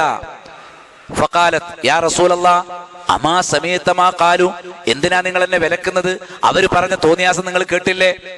ഖാല, അദ്ദേഹം പറഞ്ഞു, അവമാ സമയത്തി മാ റദത്തു അലൈഹിം, അവര് പറഞ്ഞ തോന്നിയാസത്തിന് ഞാൻ മടക്കിയത് നീ കേട്ടില്ലേ? അവര് മരിച്ചോട്ടെന്ന് ഞാനും പറഞ്ഞില്ലേ? അതുപോലെ. എന്നിട്ട് പറയും, യാ ആയിഷ ലം യദ്ഖുലിർ റിഫ്ഖു ഫീ ഷൈഇൻ ഇല്ലാ സാന. കനിവ് എന്ന് പറഞ്ഞാൽ ഒരു വിഷയത്തിൽ കനിവ് അലങ്കാരമല്ലാതെ കടത്തിക്കൊണ്ടുവരികയില്ല. വലം യുൻസഉ മിൻ ഷൈഇൻ ഇല്ലാ ഷാന. ഒരു വിഷയത്തിൽ കനിവിനെ എടുത്തു കളഞ്ഞാൽ വഷളത്തരമല്ലാതെ അത് കൊണ്ടുവരികയും ഇല്ല. അപ്പൊ റിഫ്ഖ് കാണിക്കണം, സൗമ്യത കാണിക്കണം. യഹൂദിയോട് സൗമ്യത കാണിക്കുന്ന വിഷയം ഇവിടെ പറഞ്ഞത്. സൗമ്യത കാണിക്കുന്നിടത്ത് അള്ളാഹു ഹൈറല്ലാതെ തരില്ല. പരുഷത കാണിച്ചാലോ പരിക്കൻ നിലപാട് സ്വീകരിച്ചാലോ വെറുപ്പിന്റെ നിലപാട് സ്വീകരിച്ചാലോ അതിൽ വഷളത്തരം മാത്രമേ അള്ളാഹു തരൂ. ആ നിലപാട് സ്വീകരിച്ചോ വഷളാകും. അപ്പൊ പിന്നെ സലഫികൾ തന്നെ പരസ്പരം വെറുക്കുന്ന നിലപാടുകളിലാണെങ്കിലോ, പരസ്പരം കണ്ടാൽ മിണ്ടാൻ കഴിയാത്ത അവസ്ഥയിലാണെങ്കിലോ, എന്നെയും നിങ്ങളെയും അള്ളാഹു കാത്തുരക്ഷിക്കുമാറാകട്ടെ. നമ്മുടെ ഹൃദയത്തെ ഉയർന്ന നിലവാരത്തിലേക്ക് കൊണ്ടുവരണം, നല്ല വിശാലതയിലേക്ക് കൊണ്ടുവരണം. ആദർശത്തിലും വിഷയങ്ങളിലും കൃത്യമായ പ്രമാണങ്ങളിൽ അടിയുറച്ചു നിന്നുകൊണ്ട് തന്നെ ന്യൂനതകളും വീഴ്ചകളും പറ്റിയ സഹോദരന്മാരെ വെറുക്കാതെയും പരിഹസിക്കാതെയും അകറ്റാതെയും അവരോട് ബറാത്ത് കാണിക്കാതെയും നിലനിൽക്കാൻ സാധിക്കുന്നില്ലെങ്കിൽ സലഫിയത്തിന്റെ അലങ്കാരം പേറാൻ നമുക്ക് അവകാശമില്ല എന്നുള്ളത് ഞാൻ ഒന്നാമതായി മനസ്സിലാക്കുക. നിങ്ങൾ ഓരോരുത്തരും മനസ്സിലാക്കിക്കൊള്ളുക. വളരെ പ്രധാനപ്പെട്ട വിഷയമാണ്. കാരണം സലഫികളോട് വെറുപ്പുള്ളവരാകണമെന്നത് ഇബ്ലീസിന്റെ ആവശ്യമാണ്. അതിനുവേണ്ടി നമ്മുടെ ഇടയിൽ അസൂയയും പകയും കൊണ്ടുവരുമ്പോൾ അള്ളാഹുവിന്റെ മുന്നിൽ നഫ്സി നഫ്സി നഫ്സിയ. നമ്മുടെ മൗലവി ഉണ്ടാവില്ല, അമീർ ഉണ്ടാവില്ല, മർക്കസ് ഉണ്ടാവില്ല, പാർട്ടി ഉണ്ടാവില്ല. തനിച്ച് നമ്മൾ മടങ്ങുന്നത് എപ്പോഴും പ്രമാണങ്ങളിലേക്കാണ്. പണ്ഡിതന്മാരെ അവലംബിക്കുക മാത്രമാണ് ചെയ്യുക. എത്ര ഉന്നതരായ ഉലമാക്കളാണെങ്കിലും പൂർവ്വകാലം മുതൽ പരിശോധിച്ചാൽ ഉത്തമ തലമുറകൾക്ക് ശേഷം വലിയ മസ്അലകളിൽ പോലും ഗുരുതരമായ വീഴ്ചകൾ വന്ന പണ്ഡിതന്മാർ അഹ്ലുസുന്നത്തി വൽ ജമാഅത്തിന്റെ പണ്ഡിതന്മാരിൽ ഉണ്ടായിട്ടുണ്ട്. ഞാൻ ഉദാഹരണം പറഞ്ഞാൽ അത് പണ്ഡിതന്മാരെ നിരൂപണം നടത്തലാകുമോ എന്ന് ഭയപ്പെടുന്നത് കൊണ്ടും സമയത്തിന്റെ പരിമിതി കൊണ്ടും ഇപ്പോൾ ഞാൻ അതിന് മെനക്കെടുന്നില്ല, മറ്റൊരിക്കലാകാം. ഉയർന്ന പണ്ഡിതന്മാർ പോലും സലഫിയത്തിനെയും അഹ്ലുസുന്നത്തിനെയും കൃത്യമായി പഠിപ്പിക്കുകയും എണ്ണിയാലൊടുങ്ങാത്ത ഗ്രന്ഥങ്ങൾ നമുക്ക് വെളിച്ചമായി നൽകുകയും ചെയ്തിട്ടുള്ള പണ്ഡിതന്മാർ പോലും ചില മസ്അലകളിൽ ഗുരുതരമായ അബദ്ധങ്ങളിൽ വീണിട്ടുണ്ട്. പൂർവ്വകാലങ്ങളിൽ വീണിട്ടുണ്ടെങ്കിൽ ഇന്നും ഉണ്ടാകാം. അതുകൊണ്ട് ഒരു പണ്ഡിതനും ഏതെങ്കിലും ഒരു മസ്അലയിൽ അബദ്ധം പറ്റിപ്പോയിട്ടുണ്ടെങ്കിൽ ആ മസ്അലയിൽ അദ്ദേഹത്തിന് അബദ്ധം പറ്റി എന്ന് മനസ്സിലാക്കി ആ വിഷയത്തിൽ പിന്മാറുക എന്നല്ലാതെ ആ പണ്ഡിതനെ നിരൂപണം നടത്താനോ അവഗണിക്കാനോ അങ്ങനെ സലഫിൽ അംഗീകരിക്കപ്പെട്ട കിബാറിൽപ്പെട്ട ഉലമാക്കളെ പോലും തള്ളിപ്പറയാനോ ശ്രമിക്കുന്ന ഒരു പ്രവണത പലയിടത്തും കണ്ടുവരുന്നുണ്ട്. അള്ളാഹു കാത്തുരക്ഷിക്കട്ടെ. നമ്മൾ ദീൻ പഠിക്കാൻ തുടങ്ങിയ ആളുകളാണ്. സലഫിയത്തിലേക്ക് പ്രവേശിക്കുമ്പോൾ അതിന്റെ കവാടത്തിങ്കൽ നിൽക്കുന്നവരാണ്. ലോകത്തുടനീളം സൗദി അറേബ്യയിലും യമനിലും മൗറിത്താനിയിലുമുള്ള മലേഷ്യയിലുമുള്ള പണ്ഡിതന്മാരുടെ മുഴുവൻ അഡ്രസ് എടുത്ത് അവരെ കുറിച്ച് നിരൂപണം നടത്തേണ്ട ഒരു ആവശ്യം നമുക്കിവിടെ ഇല്ല. പണ്ഡിതന്മാരെ നിരൂപണം നടത്തുന്നു എന്നുള്ളത് സലഫിയത്തിൽ അടിയുറച്ചു നിൽക്കുന്നതിൽ നിന്നും നമ്മെ അകറ്റുകയും ആ പണ്ഡിതന്മാരുടെ പേരിൽ നമ്മുടെ മനസ്സിൽ പരസ്പരം കലാപം തീർക്കുകയും ചെയ്യുന്ന ഹദ്ദാദിയത്തിന്റെ ദുഷിച്ച സ്വഭാവമാണ്. അത് കടന്നു വരാതിരിക്കാൻ നന്നായി ശ്രദ്ധിക്കേണ്ടതുണ്ട്. നാം തുടക്കം മുതലേ അത് ശ്രദ്ധിച്ചു പോരുന്നവരാണ്, ഇനി അത് ശ്രദ്ധിച്ചു പോരേണ്ടവരാണ്. മറിച്ച് പ്രമാണങ്ങളെ ബഹുമാനിക്കണം, ആദരിക്കണം. കൃത്യമായ പ്രമാണങ്ങളുടെ അടിസ്ഥാനത്തിൽ ഇസ്ലാമിന്റെ ഒരു വിഷയം നമ്മുടെ മുന്നിൽ സമർപ്പിക്കപ്പെട്ടു കഴിഞ്ഞാൽ, അല്ല ഒരു ആലിമ വേറൊന്ന് പറഞ്ഞിട്ടുണ്ടല്ലോ എന്ന് പറഞ്ഞ് കലഹിച്ച് ഗ്രൂപ്പ് ഉണ്ടാക്കാൻ നടക്കരുത്. കാരണം അവലംബിക്കേണ്ടത് പണ്ഡിതനെയല്ല, മടങ്ങേണ്ടത് പ്രമാണങ്ങളിലേക്കാണ്. നന്നായി അത് മനസ്സിലാക്കിയിരിക്കണം. വമാ കാന ലിമുഅ്മിനിൻ വലാ മുഅ്മിനത്തിൻ ഇദാ ഖദല്ലാഹു വറസൂലുഹു അംറ. ഒരു സത്യവിശ്വാസിക്കും ഒരു സത്യവിശ്വാസിനിക്കും പാടില്ല, അള്ളാഹുവും റസൂലും ഒരു കാര്യം തീരുമാനിച്ചാൽ അൻ യകൂന ലഹുമുൽ ഖൈറ, അവർക്ക് സ്വന്തമായി ഒരു തെരഞ്ഞെടുപ്പ് ഉണ്ടാകാൻ പാടില്ല. മിൻ അംരിഹിം, അവരുടെ ദീനിന്റെ കാര്യത്തിൽ. വമൻ യഅസില്ലാഹ വറസൂല, ആരെങ്കിലും അള്ളാഹുവിനോടും റസൂലിനോടും എതിരായ, പ്രമാണങ്ങൾക്കെതിരായ ഒരു നിലപാട് സ്വീകരിച്ചാൽ ഫഖദ് ളല്ല ളലാലൻ മുബീന, അവർ വ്യക്തമായ വഴികേടിൽ പെട്ടു കഴിഞ്ഞു. സൂറത്തുൽ അഹ്സാബിലെ 36-ാമത്തെ ആയത്ത്. അപ്പൊ പണ്ഡിതന്മാരുടെ അഭിപ്രായങ്ങൾക്കനുസരിച്ച് പ്രമാണങ്ങളെ രണ്ടാം സ്ഥാനത്തേക്ക് തള്ളുന്ന നിലപാട് ഒരിക്കലും വരാൻ പാടില്ല. പ്രമാണങ്ങളെ സ്വന്തം ബുദ്ധി അനുസരിച്ച് വ്യാഖ്യാനിക്കാൻ പാടില്ല. പ്രമാണങ്ങളെക്കാൾ മുന്നിൽ നമ്മുടെ ചില രാഷ്ട്രീയ താല്പര്യങ്ങളുണ്ട്, ചില മർക്കസുകളുടെ താല്പര്യങ്ങൾ, ചില സംഘടനകളുടെ താല്പര്യങ്ങൾ, ചില വ്യക്തികളുടെ താല്പര്യങ്ങൾ. നമ്മുടെ താല്പര്യങ്ങൾക്കനുസരിച്ച് പ്രമാണങ്ങളെ ജനങ്ങൾക്കിടയിൽ തെറ്റായി സമർപ്പിക്കുന്ന സാഹചര്യം ചെറിയ വിഷയമാണെങ്കിലും വലിയ വിഷയമാണെങ്കിലും പാടില്ല എന്നുള്ളത് വളരെ പ്രധാനപ്പെട്ട ഒരു കാര്യമാണ്. പ്രമാണങ്ങളുടെ മുകളിൽ ഒരിക്കലും പൊളിറ്റിക്സ് നിൽക്കാൻ പാടില്ല. അള്ളാഹു കാത്തുരക്ഷിക്കട്ടെ. ഇത്തബിഉ മാ ഉൻസില ഇലൈക്കും മിർ റബ്ബിക്കും, നിങ്ങളുടെ റബ്ബിൽ നിന്ന് ഇറക്കപ്പെട്ടതിനെ നിങ്ങൾ പിൻപറ്റണം. വലാ തത്തബിഉ മിൻ ദൂനി, റബ്ബിൽ നിന്ന് ഇറക്കപ്പെട്ടതല്ലാത്തതിനെ പിൻപറ്റരുത്. ഔലിയാ, നിങ്ങൾ മിത്രങ്ങളായി. ഖലീലൻ മാ തദക്കറൂൻ, എന്നാൽ അല്പം മാത്രമാണ് നിങ്ങൾ ചിന്തിക്കുന്നത്. സൂറത്തുൽ അഅറാഫിലെ 3-ാമത്തെ ആയത്ത്. മറ്റൊന്ന്, സലഫി ദഅവത്ത് ജനങ്ങളെ ഒരുമിപ്പിക്കും, ഭിന്നിപ്പിക്കാനല്ല സലഫിയത്ത്. പലരുടെയും സലഫിയത്തും സലഫി ദഅവത്തും കാണുമ്പോൾ നമ്മുടെ സമൂഹത്തിൽ ശിഥിലതയും ഭിന്നതയും ഉണ്ടാക്കൽ മാത്രമാണ് സലഫിയത്ത് എന്ന് മറ്റുള്ള ജനങ്ങൾ ധരിക്കാൻ ഇടവരുന്ന രൂപത്തിലാണ് അപക്വമതികളായ പല സഹോദരങ്ങളുടെയും പ്രവർത്തനം. അതിൽ പെട്ടുപോകുന്നതിൽ നിന്ന് എന്നെയും നിങ്ങൾ ഓരോരുത്തരെയും അല്ലാഹു സുബ്ഹാനഹു വ തആല കാത്തുരക്ഷിക്കുമാറാകട്ടെ. സലഫ് ദഅവത്ത് എന്ന് പറഞ്ഞാൽ ഉമ്മത്തിനെ ഐക്യപ്പെടുത്തണം. എങ്ങനെ ഐക്യപ്പെടുത്തണം? ദുനിയാവിന്റെ അഡ്ജസ്റ്റ്മെന്റുകൾ ഐക്യപ്പെടുത്തലല്ല. ഐക്യപ്പെടാനുള്ള ഏറ്റവും വലിയ വഴി ജനങ്ങളോടൊപ്പം ഐക്യപ്പെടുക, ഭൂരിപക്ഷത്തോടൊപ്പം ഐക്യപ്പെടുക അല്ല. ഐക്യപ്പെടാനുള്ള വഴി പ്രമാണത്തോടൊപ്പം ഐക്യപ്പെടുക, അൽ ജമാഅത്ത് അഥവാ സ്വഹാബത്തോടൊപ്പം ഐക്യപ്പെടുക എളുപ്പമാണ്. എല്ലാവരും എങ്ങോട്ട് ഐക്യപ്പെട്ടാൽ മതി? സ്വഹാബത്തിലേക്ക് ഐക്യപ്പെടുക. ഏത് വിഷയം വന്നാലും സ്വഹാബികളുടെ നിലപാടെന്താ, താബീങ്ങളുടെ നിലപാടെന്താ, അതാണ് ഖുർആനിലും സുന്നത്തിലും ഉണ്ടാവുക. ഖുർആനിലും സുന്നത്തിലും ഉള്ളതാണ് സ്വഹാബികളും താബീങ്ങളും ഇജ്മാഅയി സ്വീകരിക്കുക. ഖുർആനിനും സുന്നത്തിനും എതിരായതാണ് അവർ ഉപേക്ഷിക്കുക. അതുകൊണ്ട് ഐക്യം എന്ന് പറഞ്ഞാൽ സലഫിലേക്ക് ഐക്യപ്പെടുക എന്നാണ്. പലരും വിചാരിച്ചതുപോലെ നാടിന്റെ ഭൂരിപക്ഷത്തിലേക്ക്, പൊതു താല്പര്യത്തിലേക്ക് ഐക്യപ്പെടുക. ഐക്യം ഐക്യം എന്ന് മുറവിളി കൂട്ടുന്നവരൊക്കെ ഭിന്നിച്ചു നിൽക്കുന്നവരോട് ഐക്യപ്പെടാനാണ് പറയുന്നത്. ഭിന്നിക്കുന്നവരുടെ കൂടെ പോയാൽ എങ്ങനെ ഐക്യം ഉണ്ടാവും? തൗഹീദിൽ നിന്ന് ഭിന്നിച്ച് ശിർക്കിലേക്ക് പോയി, സുന്നത്തിൽ നിന്ന് ഭിന്നിച്ച് ബിദ്അത്തിലേക്ക് പോയി, അല്ലെ, ഹലാലുകളിൽ നിന്ന് ഭിന്നിച്ച് ഹറാമുകളിലേക്ക് പോയി. അവരുടെ എണ്ണം കൂടുതൽ കണ്ടിട്ട് അവരെ കൂടെ നിന്നാൽ ഐക്യമുണ്ടാകുമെന്ന് കരുതിയാൽ ഏത് വിഷയമാണെങ്കിലും ഈ ഇസ്ലാം ദീനിൽ ഭിന്നതയുണ്ടാക്കിയവരുടെ കൂടെ നിന്നാൽ ഐക്യമുണ്ടാകുമെന്നത് തെറ്റിദ്ധാരണയാണ്. ഇസ്ലാമിന്റെ പ്രമാണങ്ങളിൽ അടിയുറച്ചു നിൽക്കുന്നവൻ നമ്മുടെ നാട്ടിൽ ഒരുത്തനാണെങ്കിൽ അവനാണ് അൽ ജമാഅത്ത്, അവന്റെ കൂടെ നിൽക്കുന്നവനാണ് ഐക്യപ്പെടുന്നത്.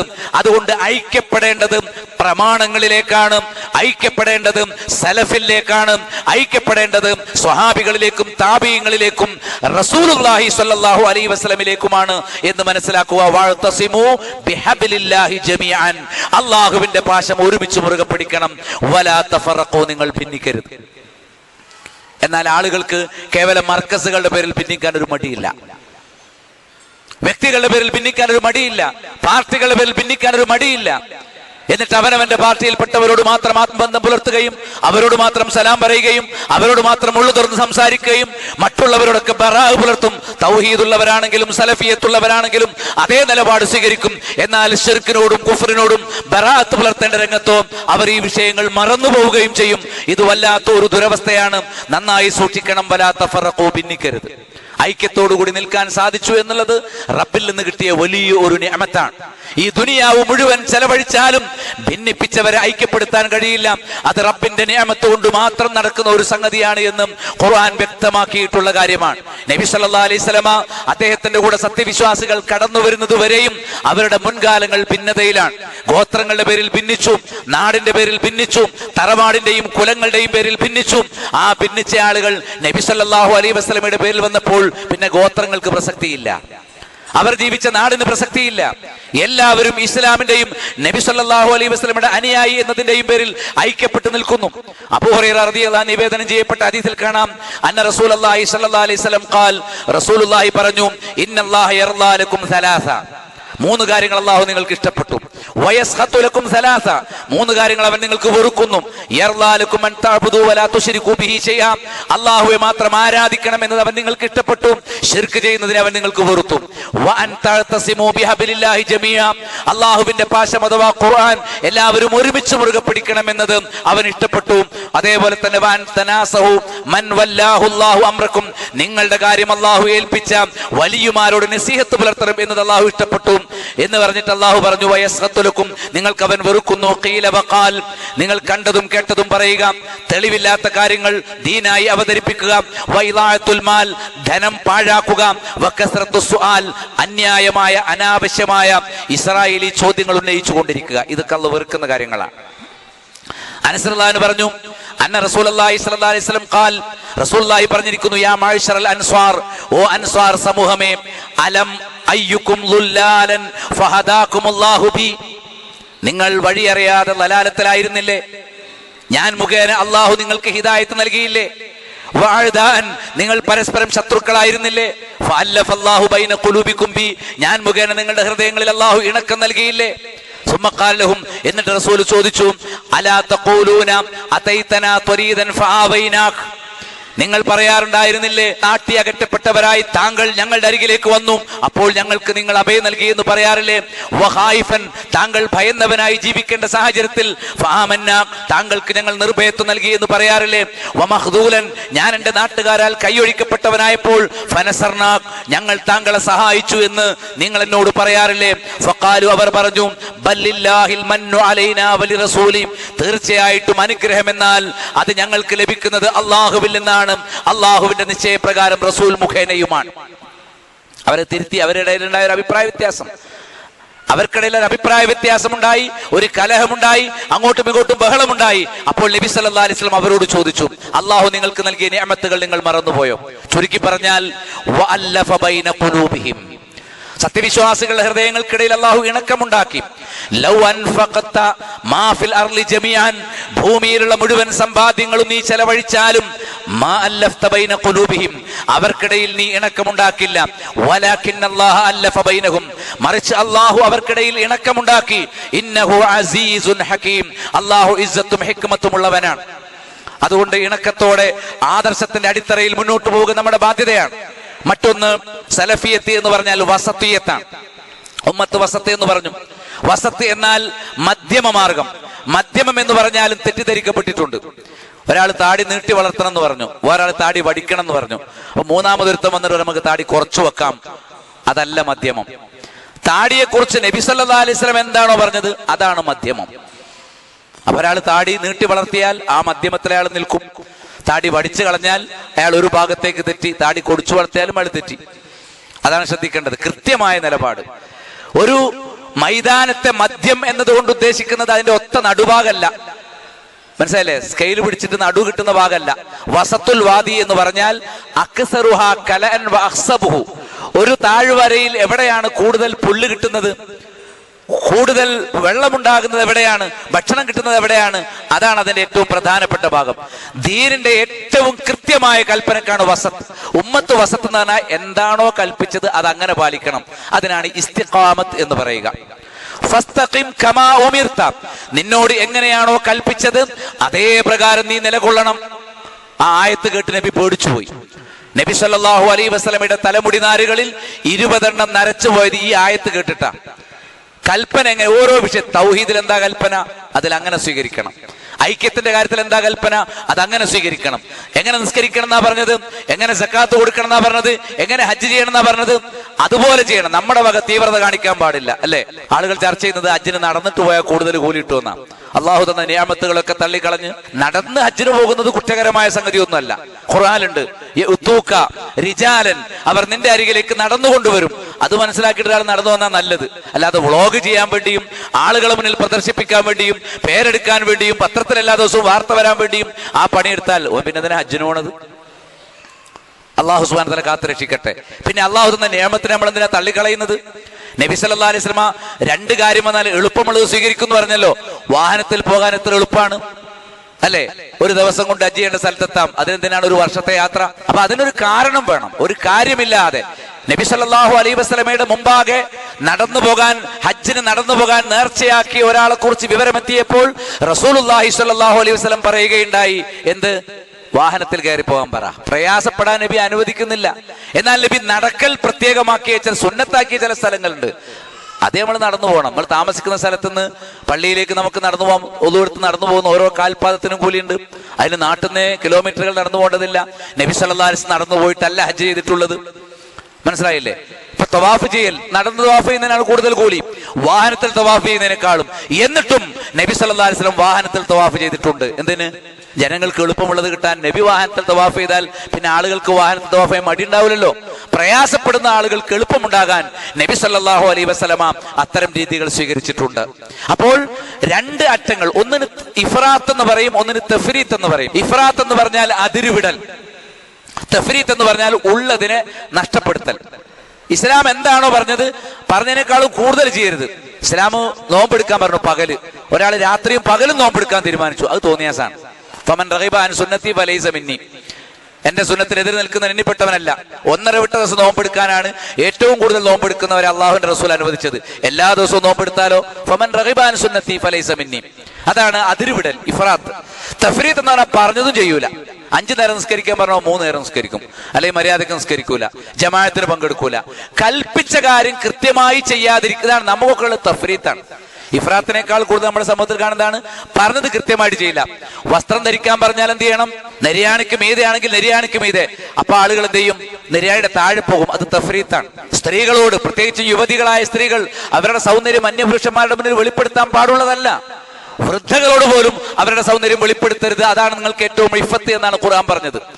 സൗന്ദര്യം വെളിപ്പെടുത്താൻ അനുവാദമുള്ള പ്രായം ചെന്ന വിവാഹത്തെക്കുറിച്ച് നിരാശപ്പെട്ട സ്ത്രീകളോട് പോലും ഖുർആൻ പറഞ്ഞിരിക്കുന്നത് നിങ്ങൾ ഇഫത്ത് പാലിക്കണം, വിശുദ്ധി പാലിക്കണം, മുഖം മറയ്ക്കണം എന്നാണ് പറഞ്ഞിരിക്കുന്നത്. അപ്പൊ എന്താണ്? ഒരാൾ മുഖം തുറന്നിട്ടാലോ അത് തഫ്രീത്താണ്, വീഴ്ച വരുത്തലാണ്. ഇസ്ലാം പഠിപ്പിച്ച കാര്യം ചെയ്യാതിരിക്കുന്നതിന് തഫ്രീത്ത് എന്ന് പറയും. പഠിപ്പിച്ചതിൽ നമ്മളെ വക ദീന് കൂട്ടിച്ചേർത്ത് കുറെ വിദഗ്ധകൾ കൂടി ഉണ്ടാക്കുന്നത് എന്ത് പറയും? ഇഫ്രാത്ത് എന്ന് പറയും. ഇത് രണ്ടും പാടില്ല. കൽപ്പിച്ചതെന്തോ അവിടെ ഫസ്തഖിം കമാ ഉമിർത, കൽപ്പിക്കപ്പെട്ടയിടത്ത് നീ നിൽക്കണം. അതിന്റെ പേരാണ് ഇസ്തിഖാമത്ത്. അത്രേ ഞാൻ പറയുന്നുള്ളൂ. സ്വഹാബികളുടെ കാര്യത്തിൽ അവരെ സ്നേഹിക്കാനും അവരെ ബഹുമാനിക്കാനും പഠിപ്പിച്ചു. അതാണ് ഈമാനിന്റെ ലക്ഷണം. സ്വഹാബികളെ വെറുക്കുന്നത് നിഫാഖാണ്. സ്വഹാബികളെ സ്നേഹിക്കണം. ഖവാരിജികൾ എന്ത് ചെയ്തു? സ്വഹാബികളെ വെറുത്തു. ഷിയാക്കൾ എന്ത് ചെയ്തു? അലി റളിയല്ലാഹു അൻഹു ഉൾപ്പെടെയുള്ള പല സ്വഹാബികളായത്തിൽ അതിര് വിട്ടു. ഒന്ന് ഇഫ്രാത്താണ്, തഫ്രീത്താണ്. അലി യാ അലി എന്ന് പറഞ്ഞ് വിളിച്ചു പ്രാർത്ഥിച്ചു. അതിൽ നിന്നാണ്, നമ്മുടെ ഈ ഷിയാക്കളിൽ നിന്നാണ് മൊയ്തീജയെ രക്ഷിക്കണേ, ബദരീങ്ങളെ കാക്കണേ. ഇൻഷാ അല്ലാഹ് അത് വിശദമായി പിന്നീട് ചർച്ച ചെയ്യപ്പെടാൻ പോകുന്ന വിഷയം. അത് ഞാനിപ്പോ പറയുന്നില്ല. ആ അതിര് കവിച്ചിലുണ്ടായത് ഇഫ്രാത്താണ്. നമ്മൾ എന്ത് ചെയ്യണം? റബ്ബിനോട് മാത്രം പ്രാർത്ഥിക്കണം. മല്ലം യസ്അലില്ലാഹ യഗ്ളബ അലൈഹി, ആർ അല്ലാഹുവോട് പ്രാർത്ഥിക്കാതിരിക്കുന്നുവോ അവനോട് അല്ലാഹു കോപിക്കും. അതുകൊണ്ട് റബ്ബിനോട് മാത്രമേ പ്രാർത്ഥിക്കാവൂ. വഅന്നൽ മസാജിദ ലില്ലാഹ് ഫലാ തദൂ മഅല്ലാഹി അഹദ, അല്ലാഹുവിന്റെ കൂടെ മറ്റൊരാളെയും പ്രാർത്ഥിക്കാൻ പാടില്ല. ഇതാണ് വസതിയത്ത്. ഒരാൾ മൊയ്തി ചേകനെ കൂടി പ്രാർത്ഥിച്ചാലോ അത് ഇഫ്രാത്ത്. ഒരാൾ അല്ലാഹുവോട് തന്നെ പ്രാർത്ഥിക്കാൻ നേരല്ല. എന്ത് പ്രശ്നം ഉണ്ടെങ്കിൽ അങ്ങനെ നേരിട്ട് പോകും. ഒരിക്കൽ പോലും അല്ലാഹുവോട് പ്രാർത്ഥിക്കൂല. കാലുമല ചെരുപ്പ് പൊട്ടിയാൽ അല്ലാഹുവോട് ചോദിക്കണം, നമുക്ക് നേരല്ല. അത് തഫ്രീത്ത്. ചെരുപ്പിന്റെ വാറ് പൊട്ടിയാൽ അല്ലാഹു എന്ന് വിളിക്കണം. ആരാ വിളിക്കല്? വീട്ടില് കുപ്പിയിൽ ഉപ്പ് തീർന്നു, ആരാണ് അല്ലാഹു എന്ന് വിളിക്കല്? അത് തഫ്രീത്താണ് വിളിക്കാത്തത്. ഉപ്പ് തീർന്ന അല്ലാഹു എന്ന് വിളിക്കണം. അല്ലാഹു ആണ് നമുക്ക് അതിന് തൗഫീക്ക് തരേണ്ടത്. ചെരുപ്പ് പൊട്ടിയാൽ എന്റെ പോക്കറ്റിൽ 1000 റുപ്യ ഉണ്ടല്ലോ, നല്ലൊരു ചെരുപ്പ് കിട്ടുമല്ലോ എന്നുള്ള ധൈര്യത്തിൽ ഇറങ്ങണം. അള്ളാഹ് ആരും ഓർക്കുന്നില്ല. ഒരു ചെരുപ്പ് പൊട്ടിയാൽ അല്ലാഹുവേ എനിക്ക് നല്ലൊരു ചെരുപ്പ് കിട്ടണേ, എന്നിട്ടേ പുറത്തേക്ക് ഇറങ്ങാൻ പാടുള്ളൂ. അത് തഫ്രീത്ത്. ഇപ്പൊ നമുക്ക് തഫ്രീത്തുണ്ട്. ഇയ്യാക നഅ്ബുദു വ ഇയ്യാക നസ്തഈന്റെ തഫ്സീർ എടുത്താൽ കാണാം, ഞങ്ങൾ അള്ളാഹുവെ മാത്രം ആരാധിക്കുന്നു, അള്ളാഹുവോട് മാത്രം സഹായം തേടുന്നു എന്ന് പറഞ്ഞാൽ എല്ലാ കാര്യത്തിലും റബ്ബിനോട് സഹായം തേടണം. നമുക്കൊരു സ്വഭാവമുണ്ട്, നമുക്ക് ചെയ്യാൻ കഴിയുന്ന കാര്യത്തിലൊന്നും റബ്ബിനോട് സഹായം തേടൂല. ഒരാളൊരു വീട് ഉണ്ടാക്കാൻ പോവുക, അയാളുടെ കയ്യിൽ കുറച്ച് ലക്ഷം ഉറുപ്പ്യ ഉണ്ട്, പൈസ കയ്യിലുണ്ടെങ്കിൽ പിന്നെ അയാൾ അള്ളാഹുവിനോടൊന്നും പറയില്ല. പൈസ തീർന്നാൽ അയാൾ അള്ളാഹിനെ വിളിക്കുക. പൈസ കയ്യിലുള്ളപ്പോൾ അള്ളാഹിനെ വിളിക്കണം, അള്ളാഹുവേ എൻ്റെ വീട് ബർക്കത്തോടു കൂടി പൂർത്തിയാക്കാൻ നീ സഹായിക്കണേ. അത് നമ്മൾ ചെയ്യുന്നില്ലെങ്കിലോ അതിന്റെ പേര് തഫ്രീത്താണ്, പാടില്ല. ഇങ്ങനെ എല്ലാ വിഷയത്തിലും സ്വഹാബികളെ കാഫറാക്കി ഖവാരിജികൾ പുറത്തുപോയി. അലി റളിയല്ലാഹുവിന്റെയും കുടുംബത്തിന്റെയും കാര്യത്തിൽ അതിർവിട്ട് ഷിയാക്കൾ അഹ്ലു സുന്നത്ത് പുറത്തുപോയി. ഇതാണ് ആദ്യത്തെ വ്യതിയാനം സ്വഹാബികളുടെ കാര്യത്തിൽ. ഇന്നും സ്വഹാബികളുടെ മാർഗത്തെ അവഗണിക്കുകയും പരിഹസിക്കുകയും ചെയ്യുന്നവർ ഈ കാലഘട്ടത്തിലുമുണ്ട്. സ്വഹാബികളെ മോശമായി കാണുന്നവർ. തമിഴ്നാട്ടിൽ നിന്നൊരു പണ്ഡിതൻ 19 ഓഡിയോ കാസറ്റ് ഇറക്കിയ കാസറ്റിന്റെ തലക്കെട്ട് എന്താ അറിയോ? സ്വഹാബികൾ യാർ.